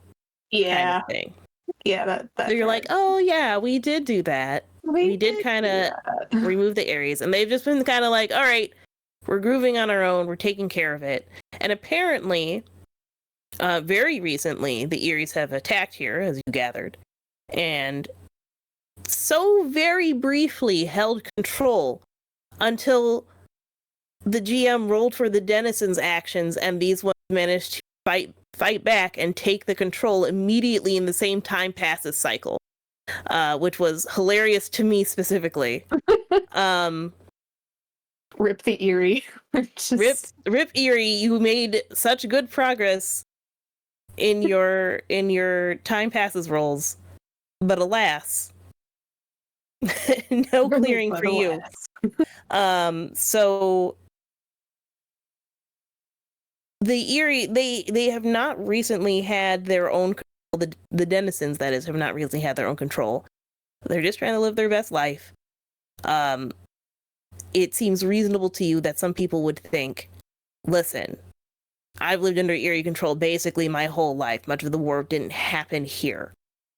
So why do we have to have our own control? Would be a general sentiment. Gotcha. Any follow-up questions? Can I locate any, like, times of it, like, what would be considered injustice towards the denizens from the Erie? Like, maybe, I don't know if something happened when we were here that caused us to blow up the barracks, or, like, just something that the Erie did that was not great that I can use as a reason to be like, hey, you shouldn't want to go back to them. Yeah, I think in a general sense, there would be taxes and levies that normally wouldn't have to be applied to the people that would go to Erie resources rather than the denizens' resources. Would probably be a major talking point. And to be honest, they were often left alone, but that also meant they had many problems locally that weren't really solved by the dynasty themselves. So any more like interpersonal conflict stuff and stuff like that. So you probably find a few examples along those lines. Okay, cool. Then I will enter the bakery. The little bell rings and Mary says, "Oh, hello, we've pretty much sold out. Oh, it's you from the square with your loud friend. How can I help you?" Very loud. Hi, I'm V. I just wanted to kind of apologize for earlier. Marsh means well. He can be a little overbearing, but his heart's in the right place. He just really cares about the denizens. Especially after, the Erie. I mean, they weren't always the best with all the taxes and the constant infighting. I mean, it's been a lot. I mean, I don't know. I don't live here, but from what I've seen, it seemed like things were going pretty well before they, attacked again. Yes. I mean, there were a lot of taxes, but it wasn't nearly so chaotic ever since their barracks blew up. Yeah, that was really weird how that happened. Very interesting historical event, however. It was a great day to write all that down. Look, I mean, obviously I'm not a resident of this town, but I just wanted to say that the best thing that you guys can do right now is to not start fighting amongst yourselves or trying to usurp each other or power control or whatever. Because historically that doesn't go well, and then you wind up getting taken over by the Erie, and honestly the GUD are probably on their way, and then there's all these other people that are also trying to fight for control. But if you guys band together, then you're stronger, and then you can fight them off. And yeah, sometimes you have to rebuild the town, but you have a community that can come together and do that again. So, maybe focus on that instead of politics. And I'd like to roll my new move for good advice. Ah, good. What does that one do? When you offer an NPC advice about a sticky situation, offer them the best advice you've got and roll with cunning. On a hit, they see the wisdom of your suggestion. They have to mark exhaustion or incorporate your advice into their plans. On a 7 to 9, you let something about your own plans or allegiance slip as you try to help them out. On a miss, the advice angers or offends them. The GM will tell you what local custom you've overstepped with your meddling.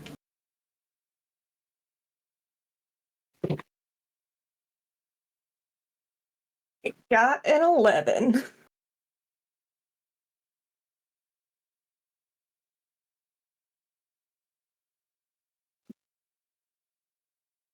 Okay. So your advice is maybe don't do the infighting. Yeah, don't do the infighting. Build your community and rebuild together. Stronger together. I'm trying to unionize them. Oh yeah, that's right. The other thing that you guys do.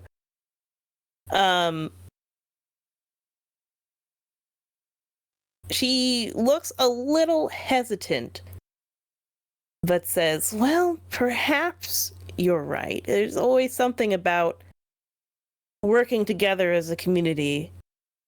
Even under the Eries, we've done that as well, but, well, yes." Great. Now, I did have another question about how, has this bakery been in your family for a long time? And also, do you need any help baking goods, distribute?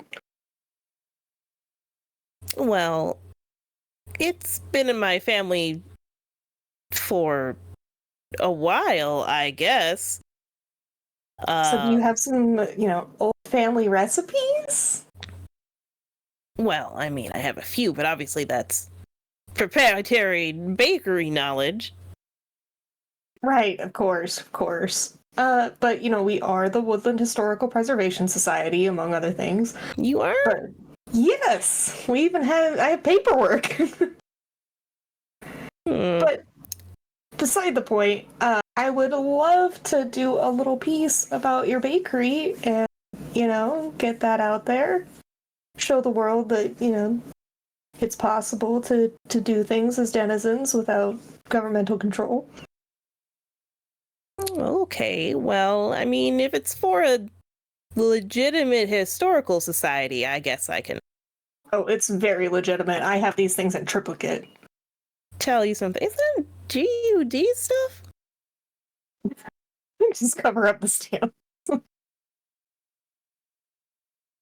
Look, we had to get legitimized somewhere. They're the easiest ones to get legitimized with. All you have to do is fill out forms. Easy. They've never been over here before, but we've heard things.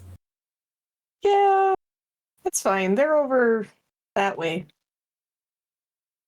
It's always been a worry, actually. I mean, we aren't really much of fighters here when it comes to holding off all of these warring forces.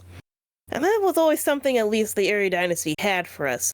Some level of protection against the others.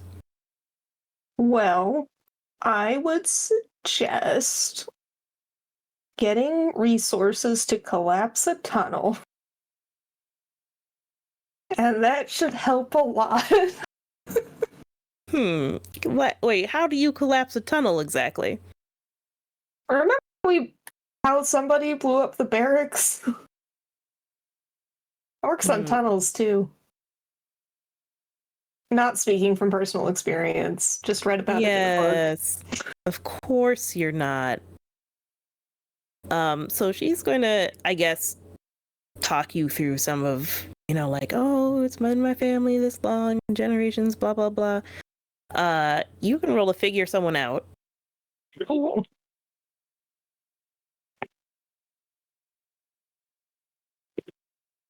Oh, that's not good. Yeah, no, that's... Oh, no, wait, no. That's a 7.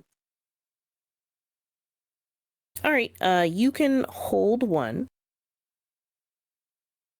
Just ask one of the questions.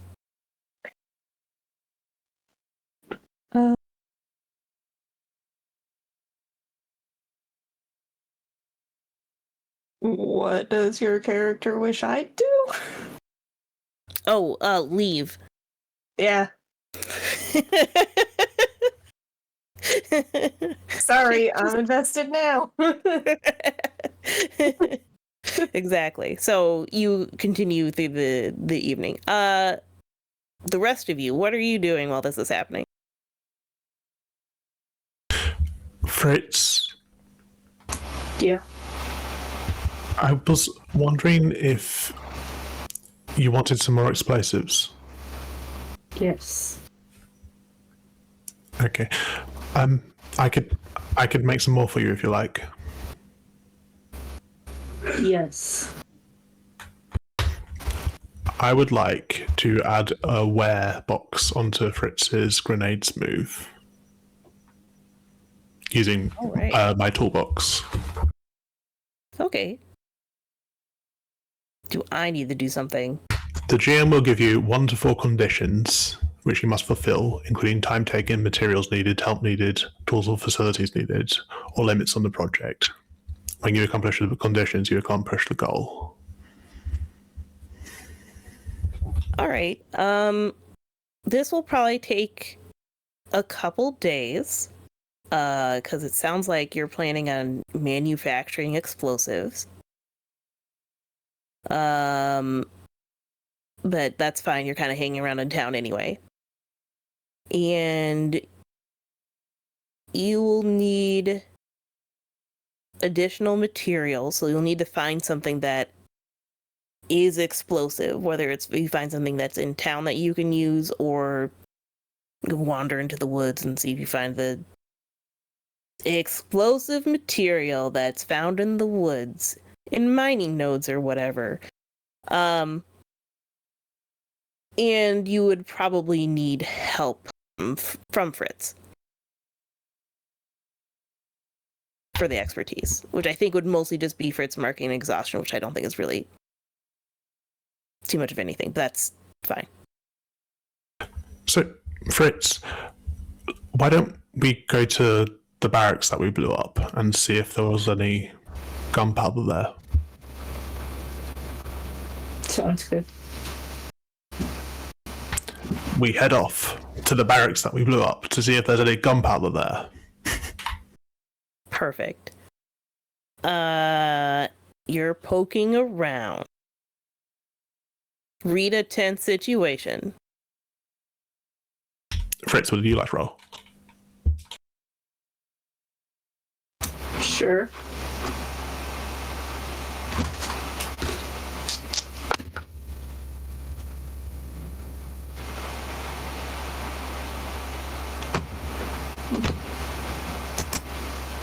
Oh boy. That's not too bad. Actually, that was bad.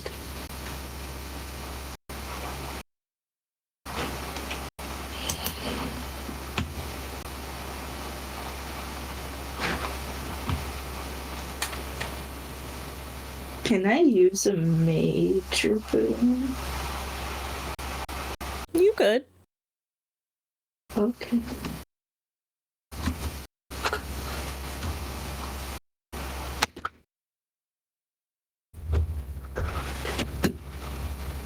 My dice hate me.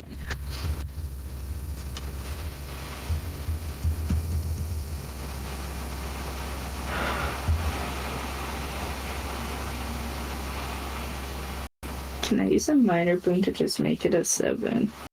Yes. Okay.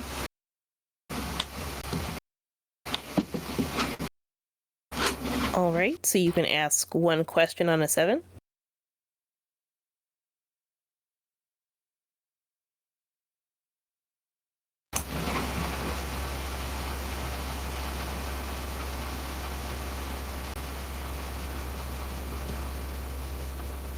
Which includes what's the best way out and through, what's the biggest threat, what is most vulnerable to be, what should I be on the lookout for, who is in control here, as you're looking around the barracks.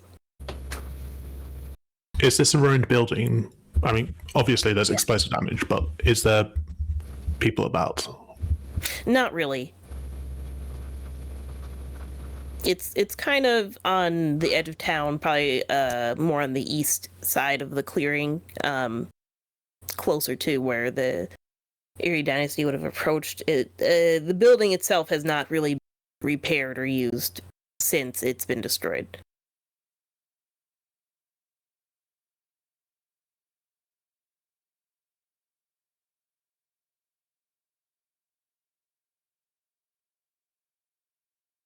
So which question shall you ask?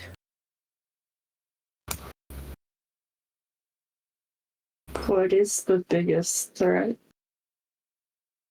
Yes. So you and Hector are looking around for a gunpowder, either that was stored there or left over from the time it exploded weirdly. And to be honest, you are finding some that might be usable, so that's nice. But something catches your eyes from a nearby cusp of trees, and it is like a glint in the light from in the trees. You look again, maybe it's some sort of end of a spyglass of some kind. So perhaps that is the greatest threat here. feel like someone's watching us. What? Somebody's watching us. What should we do? Act natural. What do I do? What do I do to act? I know what I do. I know. I pine for Rhodia. Yes. This is me pining. And should I pine towards the trees? Like subtly? Yes. Right. I glance around, find the nearest stand of trees, and pine that way. Possibly even furring.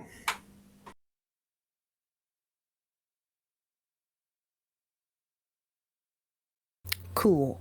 Would you like to read a tense situation as you pine towards some trees? I could do that, yes.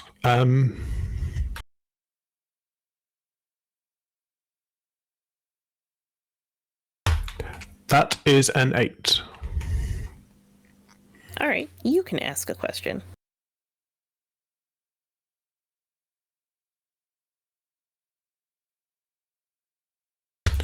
What is my best way through? And in this case, it's to Presumably, straight through the center of whatever it is that Fritz saw.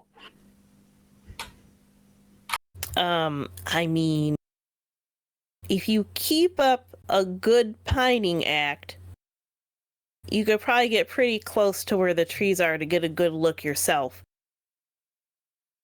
Okay. I can sneak. I've got that regular feat. All right, are you sneaking or are you pining? Because pining is tricking.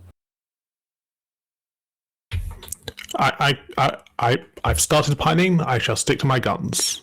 Stick to my woods, possibly even.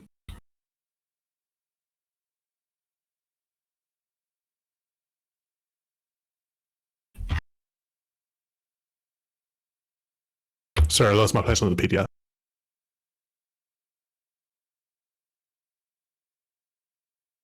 Yes. Tricking an NPC is cunning.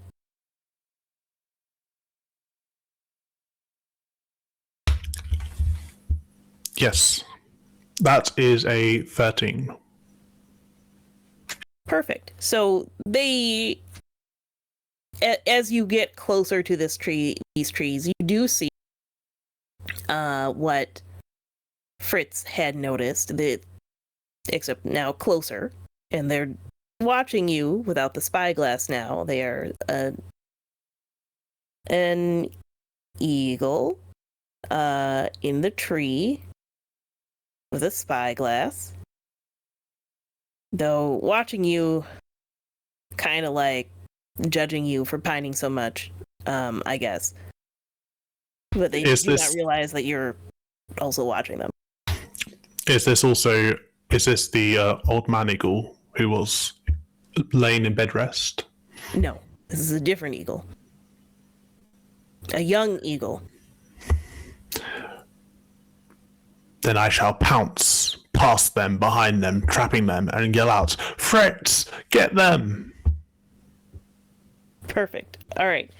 So for your move to pounce past them, me remembering, oh yeah, there's combat moves and stuff. I don't know if you're exactly engaging in melee, but let me look at that for a moment and consider our options here. Unless it's a different type of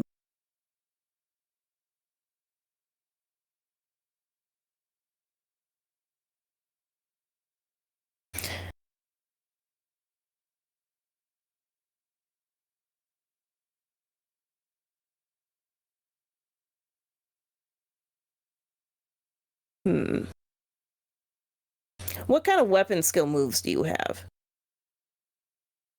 Not that you were using a weapon per se, but I know some of them are kind of what you're looking to do here.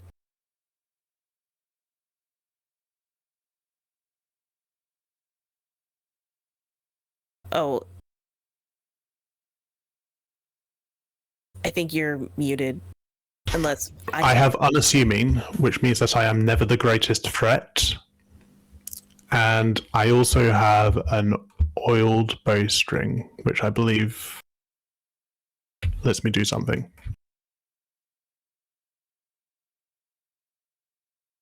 That is true. I say that you are in the process of basically trapping them, and they're sort of like surprised and wish to get away. But you have them there, so I think as far as their reaction to doing this is that they will strike out at you and have pulled a small a small dagger and take a swipe at you for 1 harm, but you do still have them cornered. Okay. Fritz, what do you do? Can I target someone? As in target them? Yes. Okay. That's nice. Oh dear. Oh no. Dear Lord.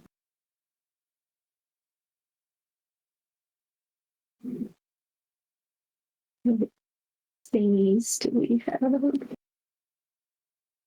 I don't think you guys have much. Mm, You got a little.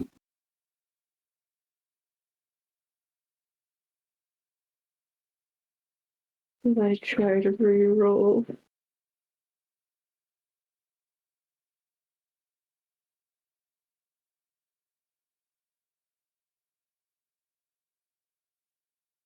Can I use the major boon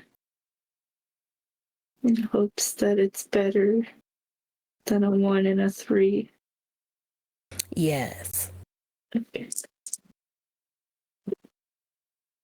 Oh, that's so much better.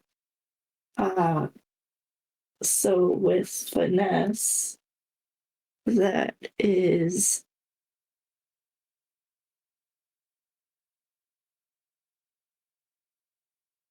a 13. All right. On a hit, you inflict injury. On a 10 plus, you can strike again before they get to cover, or keep your hit position hidden, your choice.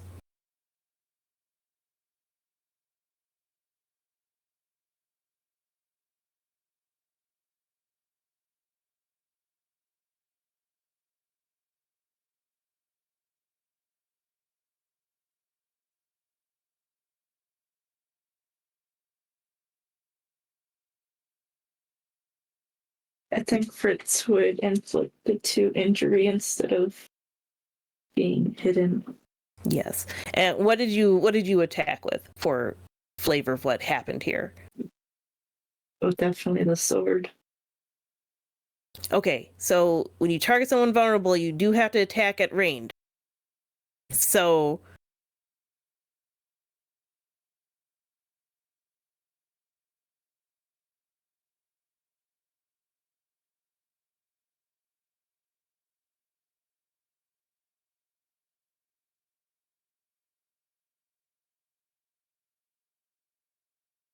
you'll have to pick a weapon that is far, Like a grenade.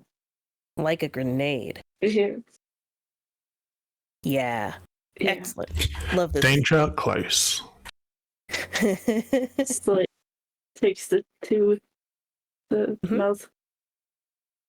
Yes, there is unfortunately for Hector, a rather large explosion in the tree as the grenade comes in. I mean, Hector knows what's up. He's like, get him, Fritz. Like, he knows what's about to I need to happen. call for Fritz. He knows. The top of the tree falls over. It's a little bit on fire. Hector, what do you do? I have quick shot, which allows me to snap a bow shot at close range. Perfect. Go ahead. So, I leap into the air, pull out my bow, and shoot for 9.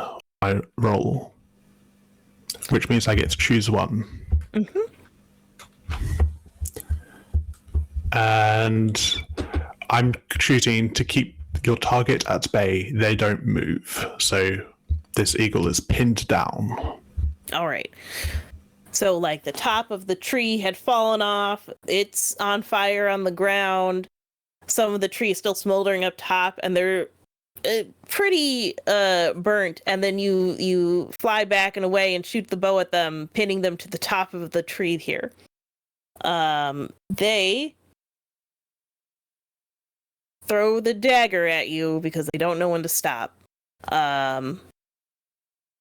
So you can go ahead and mark another. Well, just mark exhaustion as you dodge out of the way because they aren't that good at throwing daggers.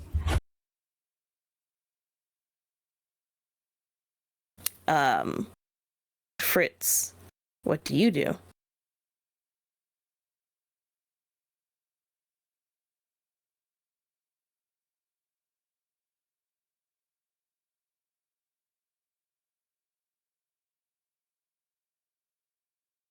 So they're pinned to the tree now. They are pinned to the tree. Fritz will probably go over to Hector to see if he's okay.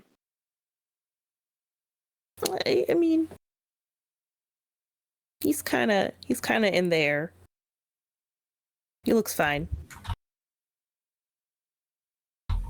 Don't mind all the blood, the injuries.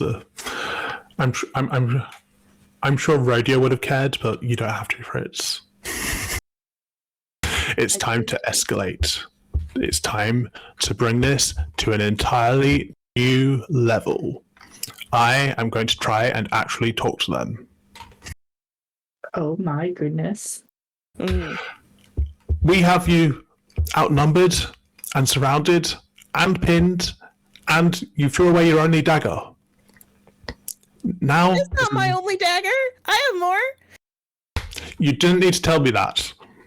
Now would be a great time for you to surrender. I am trying to persuade an NPC. Okay.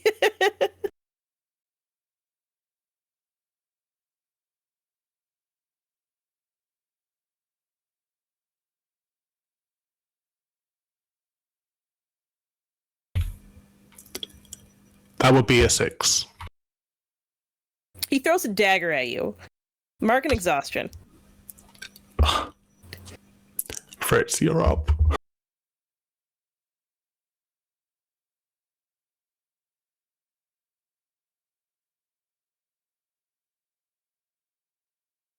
Fritz, the fire on the tree on the ground is starting to spread a little.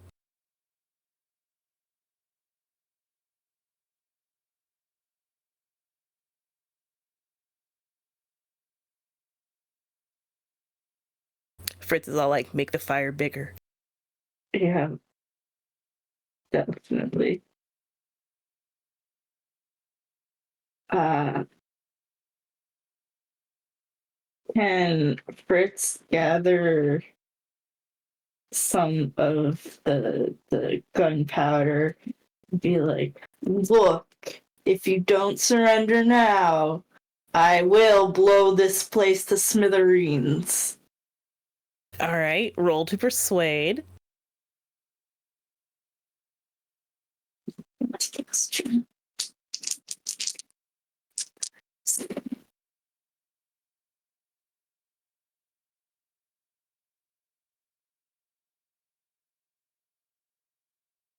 That's a 13. Oh, look at you. The gunpowder is an extreme threat, probably due to the proximity to all of the fire that is around here. And they say, no, don't, I surrender. Jeez, you guys, why you attack me?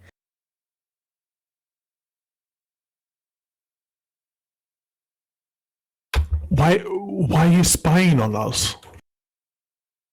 Well, I mean, I wasn't spying.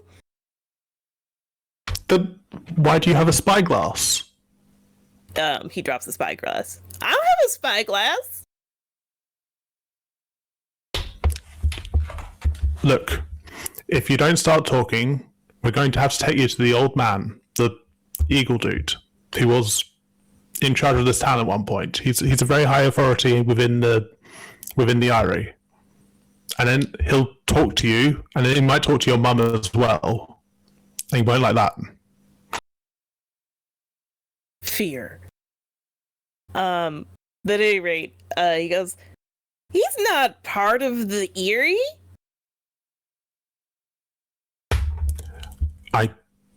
Wait, I have an even better plan. Fritz, grab them. We'll take them to talk to Marsh. Yes. And we are going to frog march this eagle towards Marsh, towards where we last left Marsh several hours ago to wander off from. The fire is still spreading. It's still going. Yeah, it's fine. Spies can't lurk in the forest if you burn the forest down. Duh. Definitely. All right, I shall stay behind and put out the fire while Fritz does all the frog marching. Okay. That's fine. As long as you do something about it. Good job. Cool. So you march this eagle back to town. Marsh, what you been doing? Oh, I've been trying out various different verses of the Ballad of Old Sturgeon to impress and improve the morale of the denizens here. All right. On attempt number 25, Fritz comes walking in with a rather distressed eagle. Hello, who Fritz. is Hello, Hector. singed. You look different, Hector. You won't make me talk? Well, I mean, rum usually makes you talk about Rhodia. Then again, everything, the wind makes you talk about Rhodia. Rum. Well, that's just foolish. You have rum all the time. Fine, here's some rum. Glug, glug, glug, glug, glug. The eagle coughs, sputters. There you go. Now, do you feel better? What was that? Was rum your favorite? Keeps looking over at Fritz. What, Fritz? Look at that look on your face. I mean, I assume, I can't tell for the mask, but I assume you have that look on your face. Hector and I caught an Eerie Dynasty spy. Ooh, where this are is they? the spy. Oh. Well, you're a wonderful spy. You look very much like Hector. Sort of. Although now that I look close, your beak is a little bit different. Well, why were you spying? The people here don't want the Eerie Dynasty to rule them, obviously. Yeah, no, I'm not going to talk. All right, well, then set them down there. They can be part of the audience. We'll see what 8 hours of the 47 morphing verses of the Old Sturgeon ballad will do to their brain. On around verse 40, V and Hector... Oh, wait, Well, I'm Hector's probably not to the sooner. syncopation yet. Yeah, Hector's there sooner, and eventually V also arrives to see Marsh workshopping in front Yes. of. What's going on? Oh, it's an Eerie spy. So Hector you and I caught them. so you're singing to him? Yes. And feeding him Is rum. Why are you feeding him rum? Well, at first I thought it was Hector. That's an eagle, Marsh. Well, I don't know, do I? There's very distinct differences. Well, one's a spy and the other one isn't. Also, is just gonna look at you. Are you old enough to drink?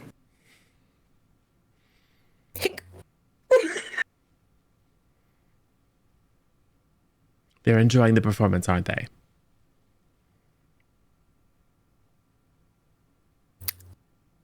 We didn't almost burn down a clearing. Good. The fact that you said that makes me think that you did almost burn down the clearing. That's true. It was kind of a giveaway. Hector is looking a little sooty. I'm very, very mesmerized by this brainwashing that's going on. Look, what's your name, kid? Hector. My name's Hector. Not you. Well, that's a wonderful coincidence. Our friend's name is Hector, too. Oh, wait, which one are you again? Oh, that's right. I'm not supposed to talk to the enemy. But you are. We're not the enemy. We're friends. We're his singing songs and feeding you rum. That's You can not... talk to your friends, can't you? They don't make you not talk to your friends. That would be awful. We don't even live here, do we? Technically, we're not affiliated with anybody. Except for the Historical Society That's true. And a labour union. and labor union and And insurance insurance agency. agents. Yeah, Do you have a policy? You might need one. What's insurance? Well, it's where you give money to a reputable agency, and then if something bad happens to you, you get the money back. Like getting kidnapped? Yes. Yeah. Don't you wish you had an agency, an insurance agent on your side now? Anyways, write down your home address and your parents' names so that we can get them the ransom note. I mean, the demand for the, well, not a ransom note, Payment for your first demand insurance installment. for back payment on your new anti-kidnapping insurance policy. I'm afraid we're going to have to put you in the high risk category. Be kidnapping of your enemy forces? But we're not enemy forces, are we? We're the Historical Society. We're not enemies of anyone. You can roll persuade NPC to get his home address and parents' names. Well, you do it, V. You're the one that asked. Oh, yeah, okay.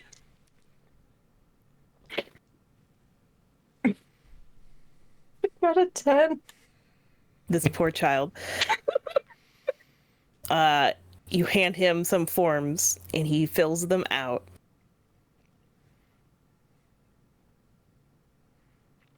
His name is Quill. All right. Well, your parents were creative.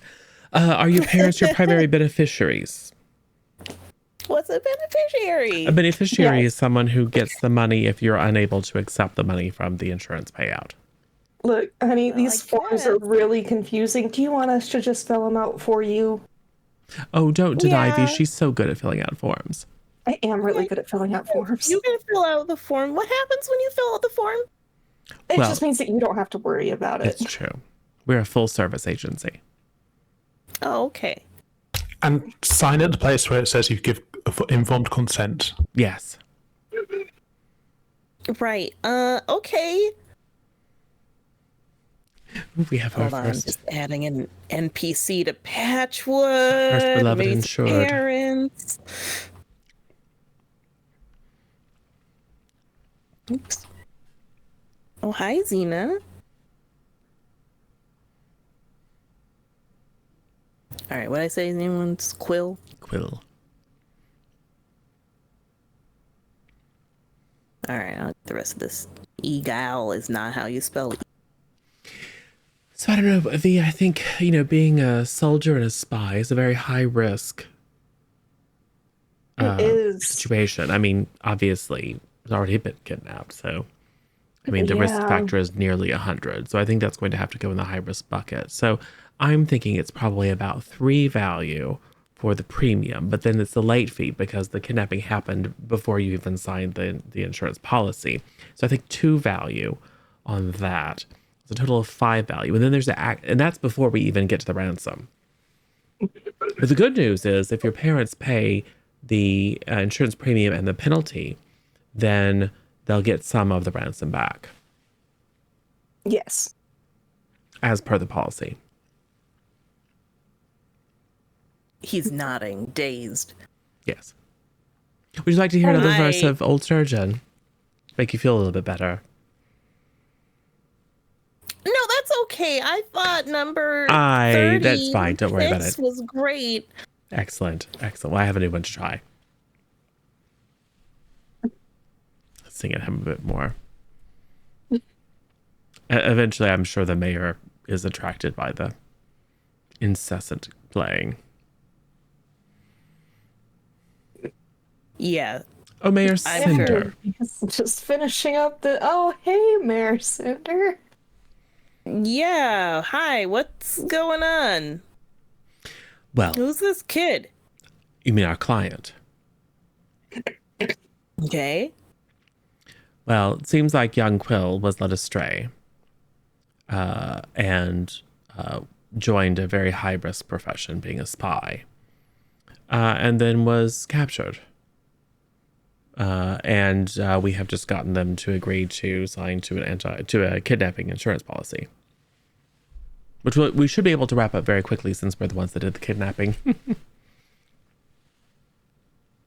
It's all going very according to plan. Yes. Wait.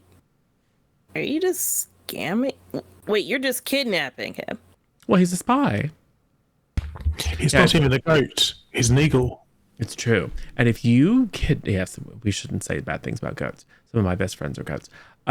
If you had captured him, then he would be a prisoner of war. But since we are unaligned, except with the Historical Society, Labor Union, and Insurance Agency, we are independent contractors. Therefore, it's technically kidnapping. Okay. Well, did you figure out what he was spying about? We're working on it. Oh, we probably should have asked. What are you spying for? Maybe we'll let you go if you tell us. You can roll persuade. If you have a crush on me, it's okay. Many people have that. All except for one, in fact. Except for I the one that died. matters. Not great. That's a 9. I mean, not great for a +3. I can help It's okay. to make it a 10. Cool. So 10. Well, I mean, I was given orders to see if the situation changed at all. Mm-hmm. Like, It you did. know, if there was some sort of like note saying that we'd be welcome back from somebody. No. Well, I wouldn't know that unless I was spying. Well, you could have just asked. Well, that's not what you're supposed to do. Well, That's I what mean, it was actually, in like planned. calm negotiations between warring societies, you probably would send a messenger to negotiate peace, which could include taking over the place that you were attacking. So, yeah. Hanging out in the trees spying is not really the done thing in those scenarios. Is this your first war? Yeah? oh, baby's first war. It's very understandable. It's an easy mistake to make. Sounds like somebody That was what, I'm not lying to supposed- you. I'm not supposed to spy from a tree? No. Well, if it's a mission that requires spying, but if you were trying to figure out allegiances, that's not really a spy mission, you know? Yes. And besides, we already know that Mary the Baker is a turncoat. No, she's not. Mary is fine. I talked with her, and she's all Oh, about look at unionizing for the good. look at the way he's holding his beak. He knows exactly what I'm talking about. Go ahead and figure someone out. Is that with the thing cunning? Yes. Oh no, figure someone out as charm. Oh, good. I mean, the only one. Is there some sort of anti-help action where V and It's Marsh just- argue and Yeah, right. That'll be 11. You can ask, I think, 3 of the questions there. Yes. Let me go. Read a tense situation. That's the one with cunning.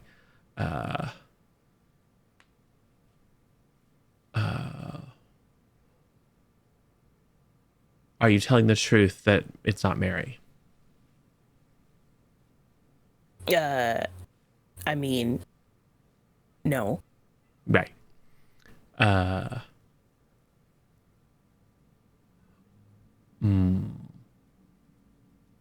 mean, I think I know what he intends to try to do. I think I know what he wishes I would do. What is the character really feeling? He is feeling confused because this was not how he expected his evening to go. And how do I... Go ahead. Well, I guess he's also feeling a little scared. You know, because of the fighting, and now there's talk of ransom. And was he doing his job right? You know, that kind of thing. And how do I get the character to join us as an unpaid historical society intern? Probably by not kidnapping him and not making his parents pay a lot of money for his safe return. Or right. insurance policy. He doesn't know what that is exactly still, but it sounded expensive. Yes. Oh, you know what we should do is have a required insurance policy for all of the unpaid interns. Yes. Yes. You see, I think what has happened here, my young friend, is that you've gotten caught up in some nasty business. Maybe a little bit above your pay grade. Now, we have no particular bone to pick when it comes to the greater politics of the world. We are just poor mendicant historians going from clearing to clearing, solving problems and helping people and uncovering history and writing it down or whatever boring stuff he does. So what we think should happen is, in lieu of ransoming you to your parents, which would have to be very, very embarrassing. I mean, can you imagine? They're sitting at home in the nest and they have their, eagle neighbors over. It's like, oh, how is young Quill doing? It's like, well, he was on his first mission and he was kidnapped by a pyromaniac cat and a heron. I mean, imagine it's going to be hard for them to go to the church socials every weekend, don't you think? Anyway, so instead of putting your poor family through that, how about you come and join us and be another intern in our historical society? You can travel the world and you don't have to spy on people. And if we see you spying, we won't kidnap you. Oh, well, I mean, but I was supposed to report back. Well, we can that handle works. that. We can help you do that, in fact. Yeah. I'm assuming You you're going can? back to Patchwood, right? Well, I mean, yeah. I was supposed Well, to send a that's where report. we're going. We were going to go that way anyway. Think of how So much you can learn. Report, let your parents know that you're joining a very prestigious historical society Yes, and getting some real life experience that doesn't put your life in danger. that's true. I pulled the dagger out of my shoulder. Gross. Yeah. Good. The Ken, GMs are like, oh, it doesn't put your life in danger, huh? your life won't be in danger, huh? Puts his life in danger. Go ahead and roll. Give me one more persuade on the situation.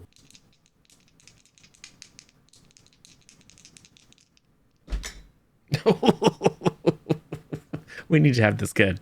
That is 14. Yeah. Okay. Quill's like, oh yeah, that sounds pretty great actually. I can go with you guys. Awesome. Perfect. Great. Can Fritz search the kid for like the daggers to take them away? Because he said he had more. Oh yeah. He's like, all right, what do I need to do? What are you doing? Well, At Fritz. there's, I'm sure, a significant amount of reading that you'll have to catch up, right, V? Mm-hmm. And you'll have to help us chronicle the events here. And if you know anything about that, you can make sure to put that in the chronicles so they can become more historically accurate. So anything about the recent events, the plans that the area has, etc., with regard to the past, present, and future history of this clearing, all vitally important to document for posterity. And if any beavers ask, herons are the bravest people you know. It's true. Right, because they're birds. Yes. Yes. Give me all your knives. Yes, you won't need those. Oh, I won't? No. Fritz, go ahead and roll a persuade.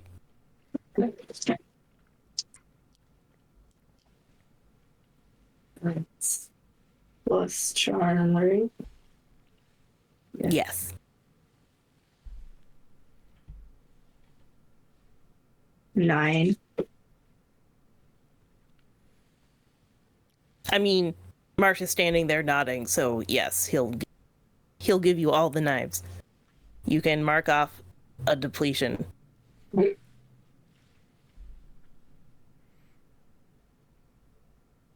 Well, intern Quill, you have some wonderful experiences ahead of you.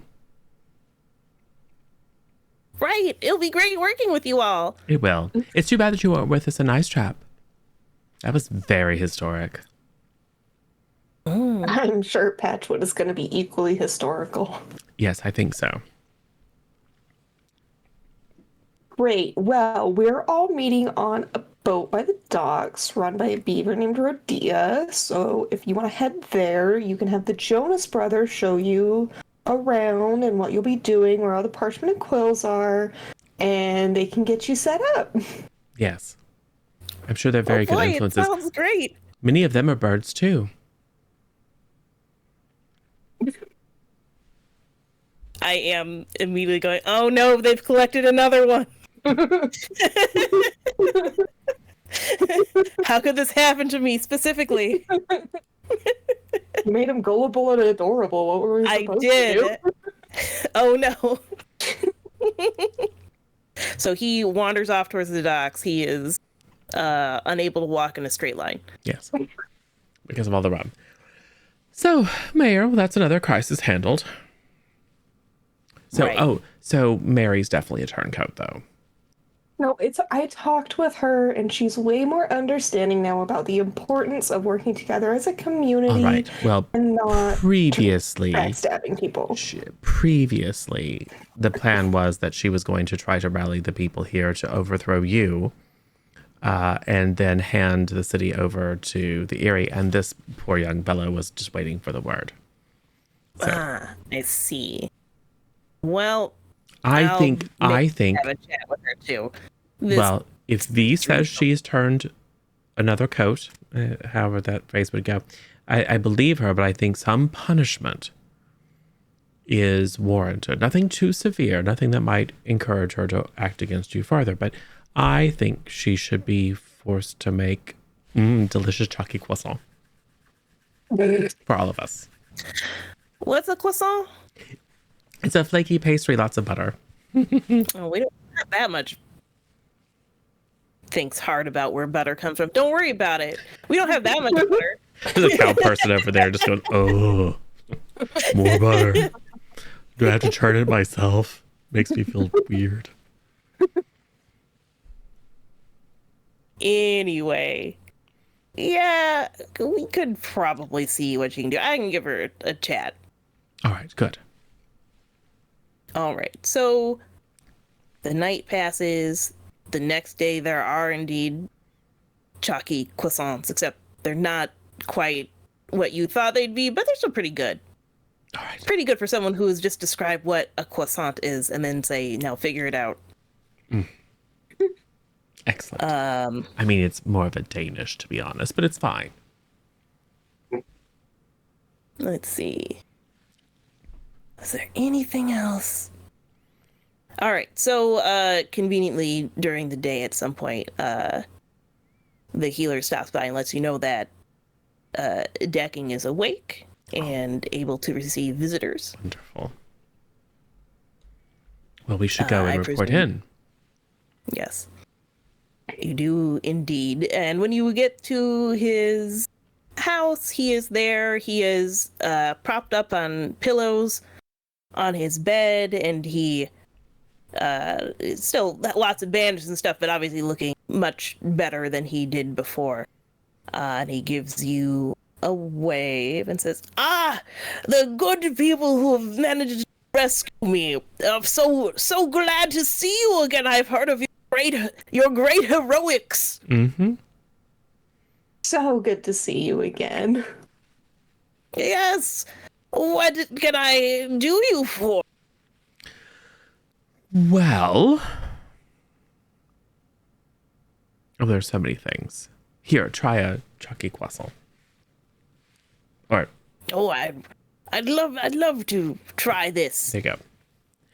Ah, yes, I remember these back in the day. Famous Marquise edition is not too common around here. Are they? Oh, I don't know. Yes. Anyway, so, well, we were trying to save Rodia's reputation with her employer, but now that she's thrown Hector over for life as a freewheeling woman with no connections, we are less concerned about that, more concerned about outcompeting her in the fairy game.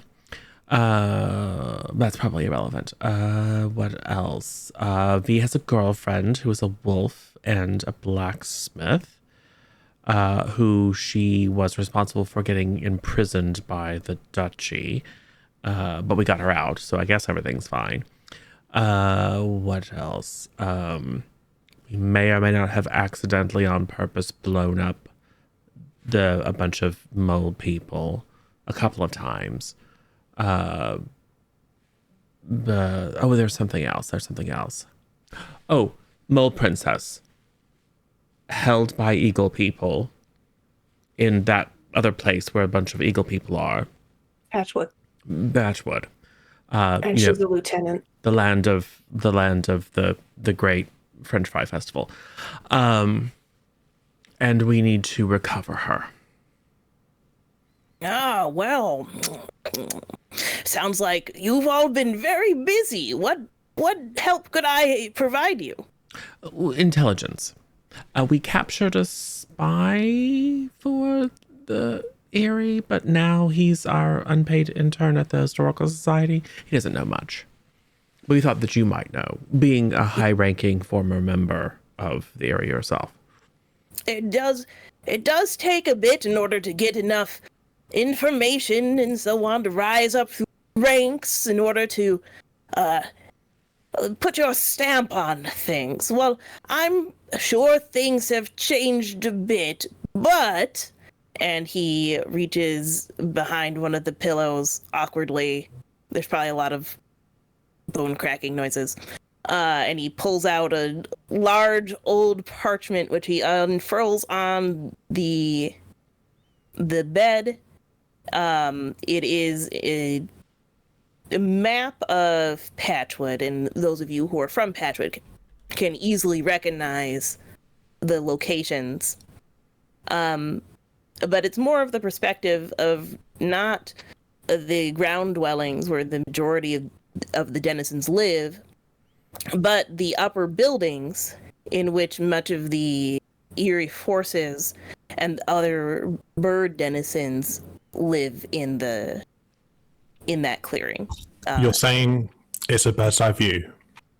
Yeah. Could be.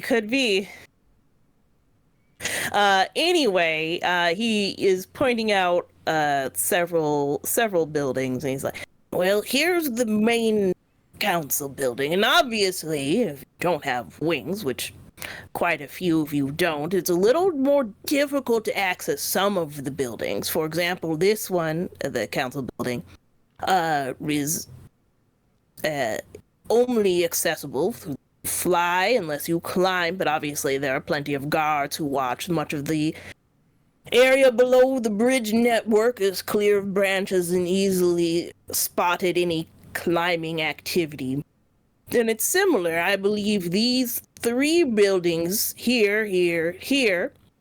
are used for a variety of storage, whether it be prisoners, fairly rare here in Patchwood, but if I were leading said mission in order to try to hold an asset for what I presume is a large ransom sum, one of these locations that also are not accessible to the bridge network, and would be probably where I'd keep such a prisoner. Here are some of the more standard guard rotations. Here are some other bits and details here. So he'll go on and kind of explain the process as it was, which, to be honest, wasn't that long ago, since he was in, We're going to need an agent who can soar gracefully through the air. Tack. You're up. All right. Agreed. We cut to a scene of Marsh just chucking the rock. You're doing so well. So what it sounds like you're saying is that all we need to do is walk in, announce that we're from the Historical Society. We want to gather more information about the Erie's history, and that we want to also specifically delve into their conflict with the GUD, and then say that we know that there's a prisoner that we can interview them. That maybe as unallied individuals, we can get more information out of them than they might get or give to an Eagle person. And then they'll have to be moved to a place that's accessible to us, and then we can go grab her and come back and get lots of money. Excellent plan, Your Honor. Could be that simple. I will say there's often much debate on whether something or one course of action is the best one or not. Many things go before the council itself, so if you're asking permission, you may have to wait for a council meeting and for everyone to agree on the course of action, which is harder than one thinks. If you're able to befriend one of the council members to see if they can sway the idea towards their side, and if they're owed a favor and so on, it might go over better. But that's an maybe excellent not. idea. No, we're very good at that thing. I mean, we just Stockholm syndromed an eagle in like 5 minutes, so. And he was part of the military. Can you imagine what we could do to some civilians? So in order to control the Erie dynasty, we need to control one of the Erie dynasties. Yes, we have to find the right person, and then we can be the power behind the throne. Yes, presumably. That's what many people have thought, really. Repeatedly, really. That it's probably fine. Yeah. And they don't like the mole people, is that right? I mean, no one really likes the mole people.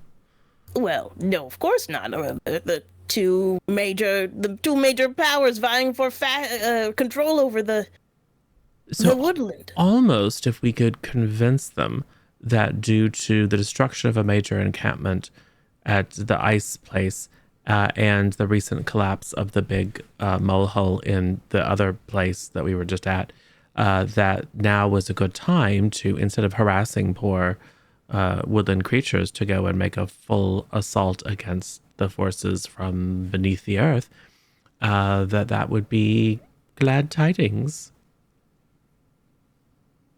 And the individual who could bring that information and come forth with a most excellent plan could gain position and prestige within the council. I mean, and they can use me to draw the GUD's attention, because the GUD just absolutely adores me. So. Well, that may be true. They don't like the Firefox, the freedom fighter, the Firefox, who is now dead, but it could be the ghost. I think if a ghostly apparition of the Firefox were to appear, in the heart of one of the Grand Duchy's settlements, that probably would attract their attention. Bring them up out of their moleholes, and then the eagles could swoop in and take care of them. Sounds like a wonderful plan to me. It's perfect. Yes. You know, speaking to you always is such a wonderful delight. I'm so glad we saved your life. Yes, me too. I've got a few more years in me yet. All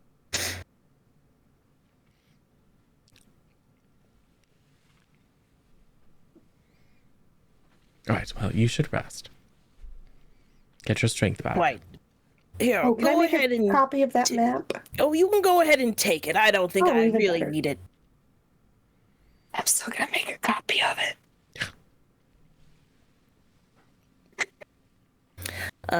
Okay. So any other things you want to do before you head out? Who are you taking to Patchwood? It can't be everyone, Why not? or I will be sad. Well, look, it's been made clear to us that the more of our contingent that can fly, the better. And the good news is all but one of our unpaid interns can fly. And we can't very well expect Puddin to be away from her girlfriend for weeks and weeks and weeks. So she has to come.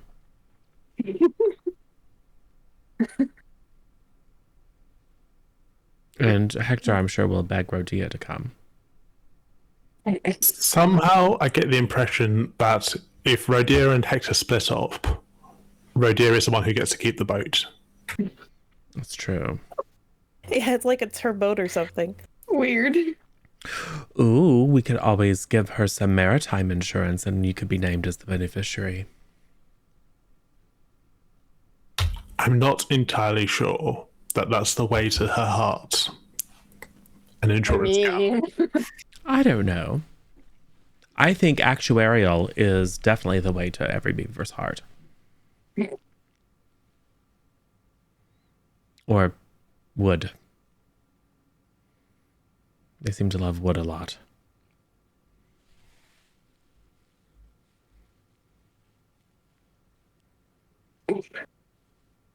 We for sure need to take Quill and Fran. Those two are not negotiable. And the Jonas Brothers.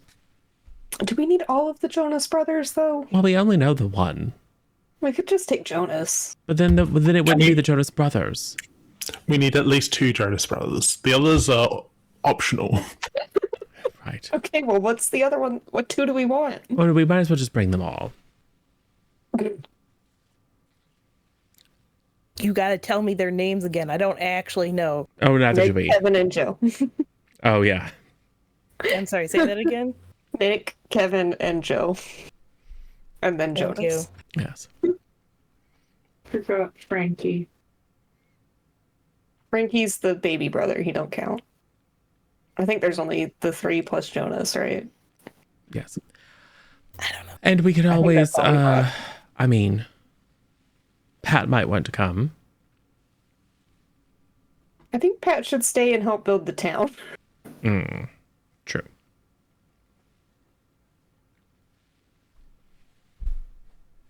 Oh, Mayor Cinder could come, and it could be part of a peace delegation.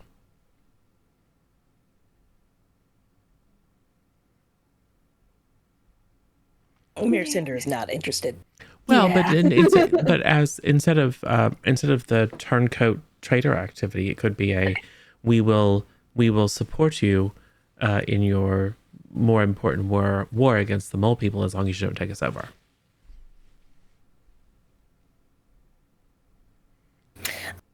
That is like a a more neutral- persuasive argument. like a neutral Let me party. double check her drive here. I feel that selling out denizens into enslavement of one of the factions is clearly the most immoral thing to do, and therefore we ought to do it. No, I think it's the opposite of that, Hector. I think if you were to propose the leave us alone and we'll help you with the GUD or whatever it is, I think she would take it you would have the authority to make that offer. All right, we'll just need you to write something up. I mean, sorry, V will Yeah. write something up. We'll just need you I'll to sign do it. That gives us an I excuse think. to talk I to mean, you can roll a persuade quick because you would have to be persuaded, but I don't think you'll fail. So Yeah, 11. yeah. So she is not going to leave, but she would accept that. So if you write something up to that effect of whatever you said that deal was, she would accept that as something that you could negotiate on her behalf. Yes. Yeah. I mean, they'll have to weigh it, but it's like every time you come, we're going to blow you up, or kidnap and brainwash the soldiers you send, or you can just like focus on the real problem. Hopefully, the Eagles are practical. Yeah. It was supposed to be a simple assignment. Look, we're That's here a fine. lot, so Yeah. Great. All right. So it sounds like all of the gang is going to go except maybe Radia, and she would need to be convinced yes, if you wanted her to come. go convince her, Hector. I go to Rodia. Rodia, do you have a moment? Yeah. What's up? So, the mayor has asked us to lead a delegation to Patchwood.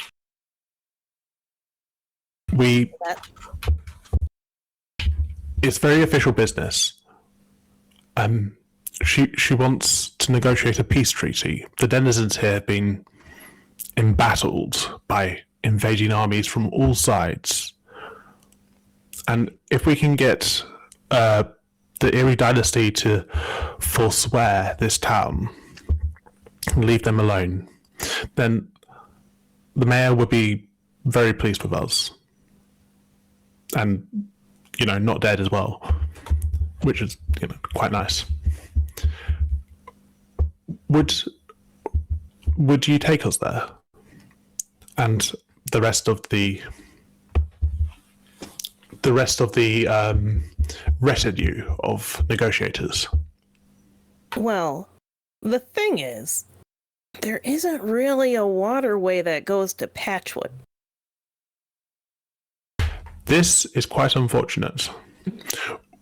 Would you like to walk there with me, possibly holding my hand, as part of the retinue? It would be a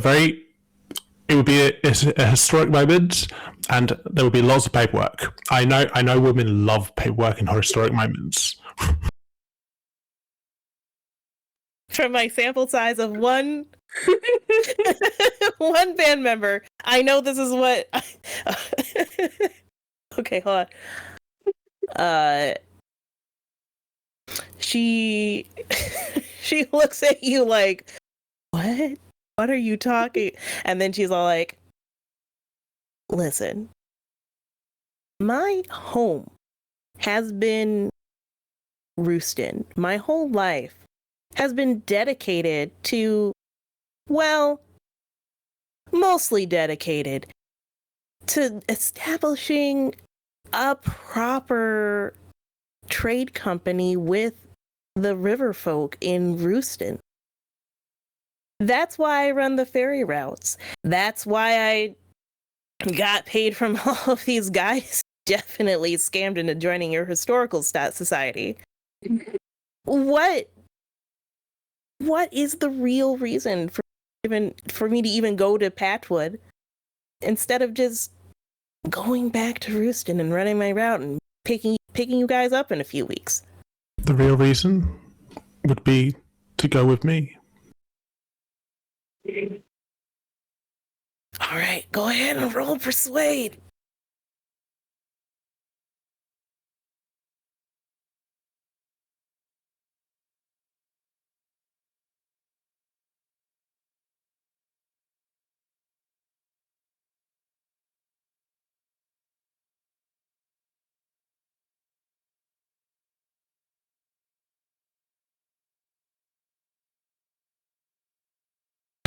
7. Okay. She pauses for a moment. She looks at you and says,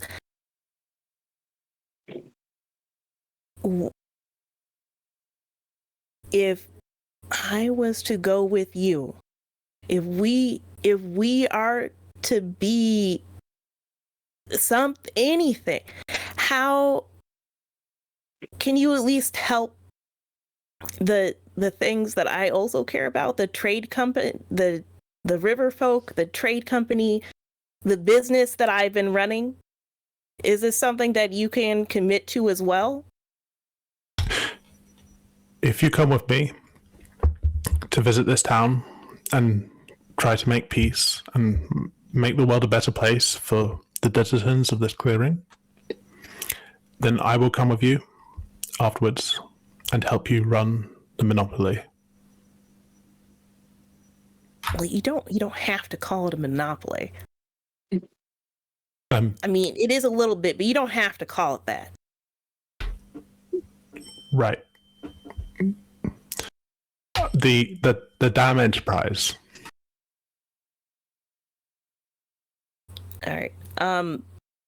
As part of this persuading, she needs something to represent the commitment that you are making at this time.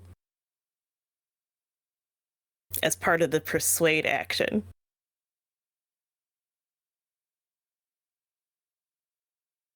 I shall give her the dagger that was thrust into me just moments ago. A dagger? Are you sure that's what you want to give her? I mean, I've already given her a flower and some very chewable wood, and I'm all out of romantic stuff left. Didn't you steal something from somebody?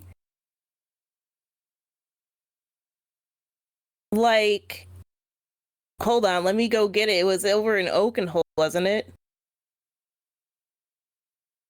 We stole a lot of stuff in Oakenhold. You did steal a lot of stuff in Oakenhold, but the jewelry item, right? Yeah.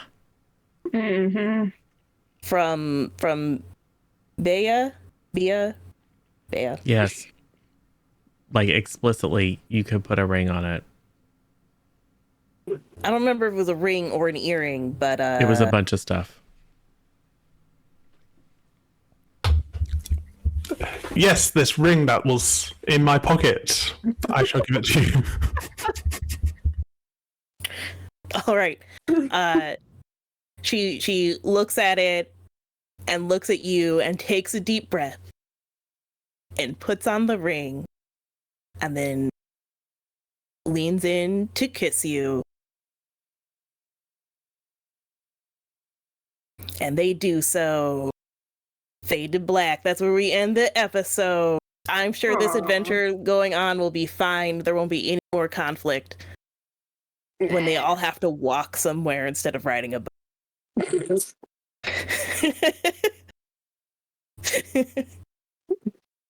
so many people to feed. Oh no. That's what you get. You get so much depletion. Look at all these hungry mouths. All right, and that is where we'll end this one, but there is a fair amount of upkeep. So let's review what's happened here in Flathome real quick to see if there's any reputation changes, which is what I'll handle here. So you did help the denizens quite a bit. So get 2 reputation ticks up, and that'll be 1 for Fritz because of the thing. I think that's pretty much it as far as things go there. I don't think there's many other factions. Is Quill's situation going to affect her relationship with the Irie? It will, but not yet. As far as greater faction go, they are extremely unaware of what happened with Quill. So So far. so far. Oh, well, speaking of stealing things, were you going to do anything? Was Pat just going to have the hammer, or were you come back for that or anything? I didn't know if that was. I guess he'll be back in town sooner or later. So,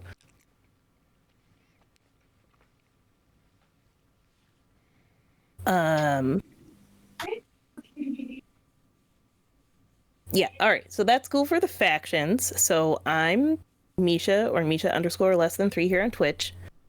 Or at Michawea on Tumblr. You can also check out C Plus Comics on Tumblr for fan art stuff, of which I should post one that I did recently of Fritz, which you can see in the Discord. And I think you'll see me here next on the 15th for some Cowboys and Cthulhu. So I think that is the next scheduled. Go ahead. Will you be Tuff. wearing a hat? I don't know if I'll be wearing a hat. Oh, wait. I might have a hat. I might not, but I do have a dress picked out. Go ahead, Tuff. Oh god, we're getting raided. Hi, Raid. Hello, raid. We're gonna double raid probably in just a minute. But you can do your end of session stuff. Yes. Hello, I am 90 Tough Love, or Tough Torfton, some of the variety of nickname. I have been playing V.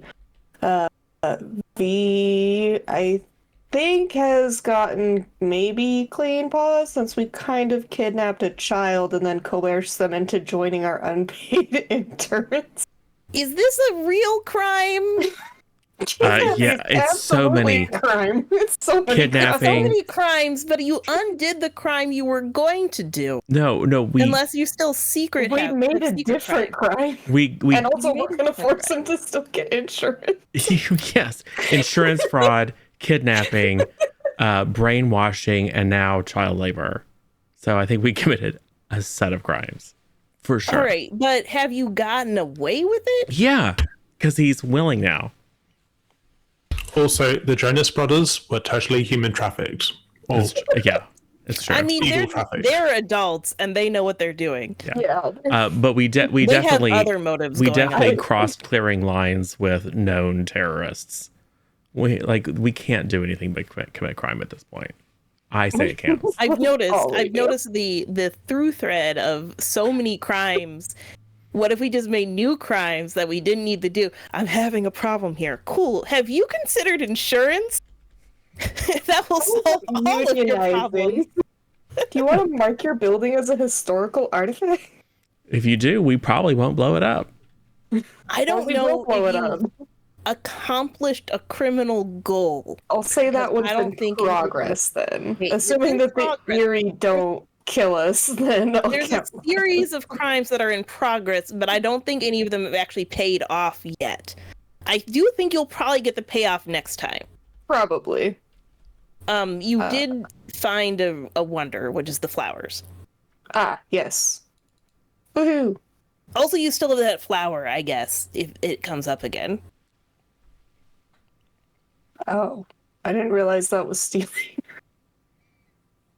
Well, it's not stealing, but I mean, Oh, yeah, we just have that. I should probably You just note have that, that. or I will forget. you might want to know. It might be interesting later if you mention that thing specifically. Yes. Yes. Cool. All right, that's me. Go, Sin. Hi, I'm Sin or Sinful __ potato on most social media sites. I've been playing Fritz, who is just a sweet little kitty. Definitely didn't let the fireside take over and try to explode a tiny child in the trees, almost burning down a clearing or more than a clearing. It's fine. Does having the flower that we low-key unintentionally stole count as illicitly score a significant prize? Not really. I don't think it's not a crime to take it. It's just hard to get to. So I don't think you made your things this time, though I think it will happen next time. For sure, for sure, for sure. And that's me. Twice. So, I am Twi'lek, and I have been playing Hector. One of Hector's drives is ambition, which advances when you increase your reputation with a faction, which I did with the denizens of the clearing. And that's it. 0. And I am zero daylight or whatever. And Marsh also participated in a lot of crime. But we did find those wonderful glowing flower things, and that was a wonder of nature, which counts towards the least interesting drive. The getting away with crime over and over again without even realizing it sometimes is, I think, much more his brand. So yeah, that'll be a wonderful, lovely little advancement. Hey, well, number one, first we should say thank you and goodbye to our friends on the YouTube. Then we'll come back and figure out how to rate. So thanks, Misha, for running. Thanks everyone for coming, and thanks for Boons and Banes and all that good stuff. And see y'all later.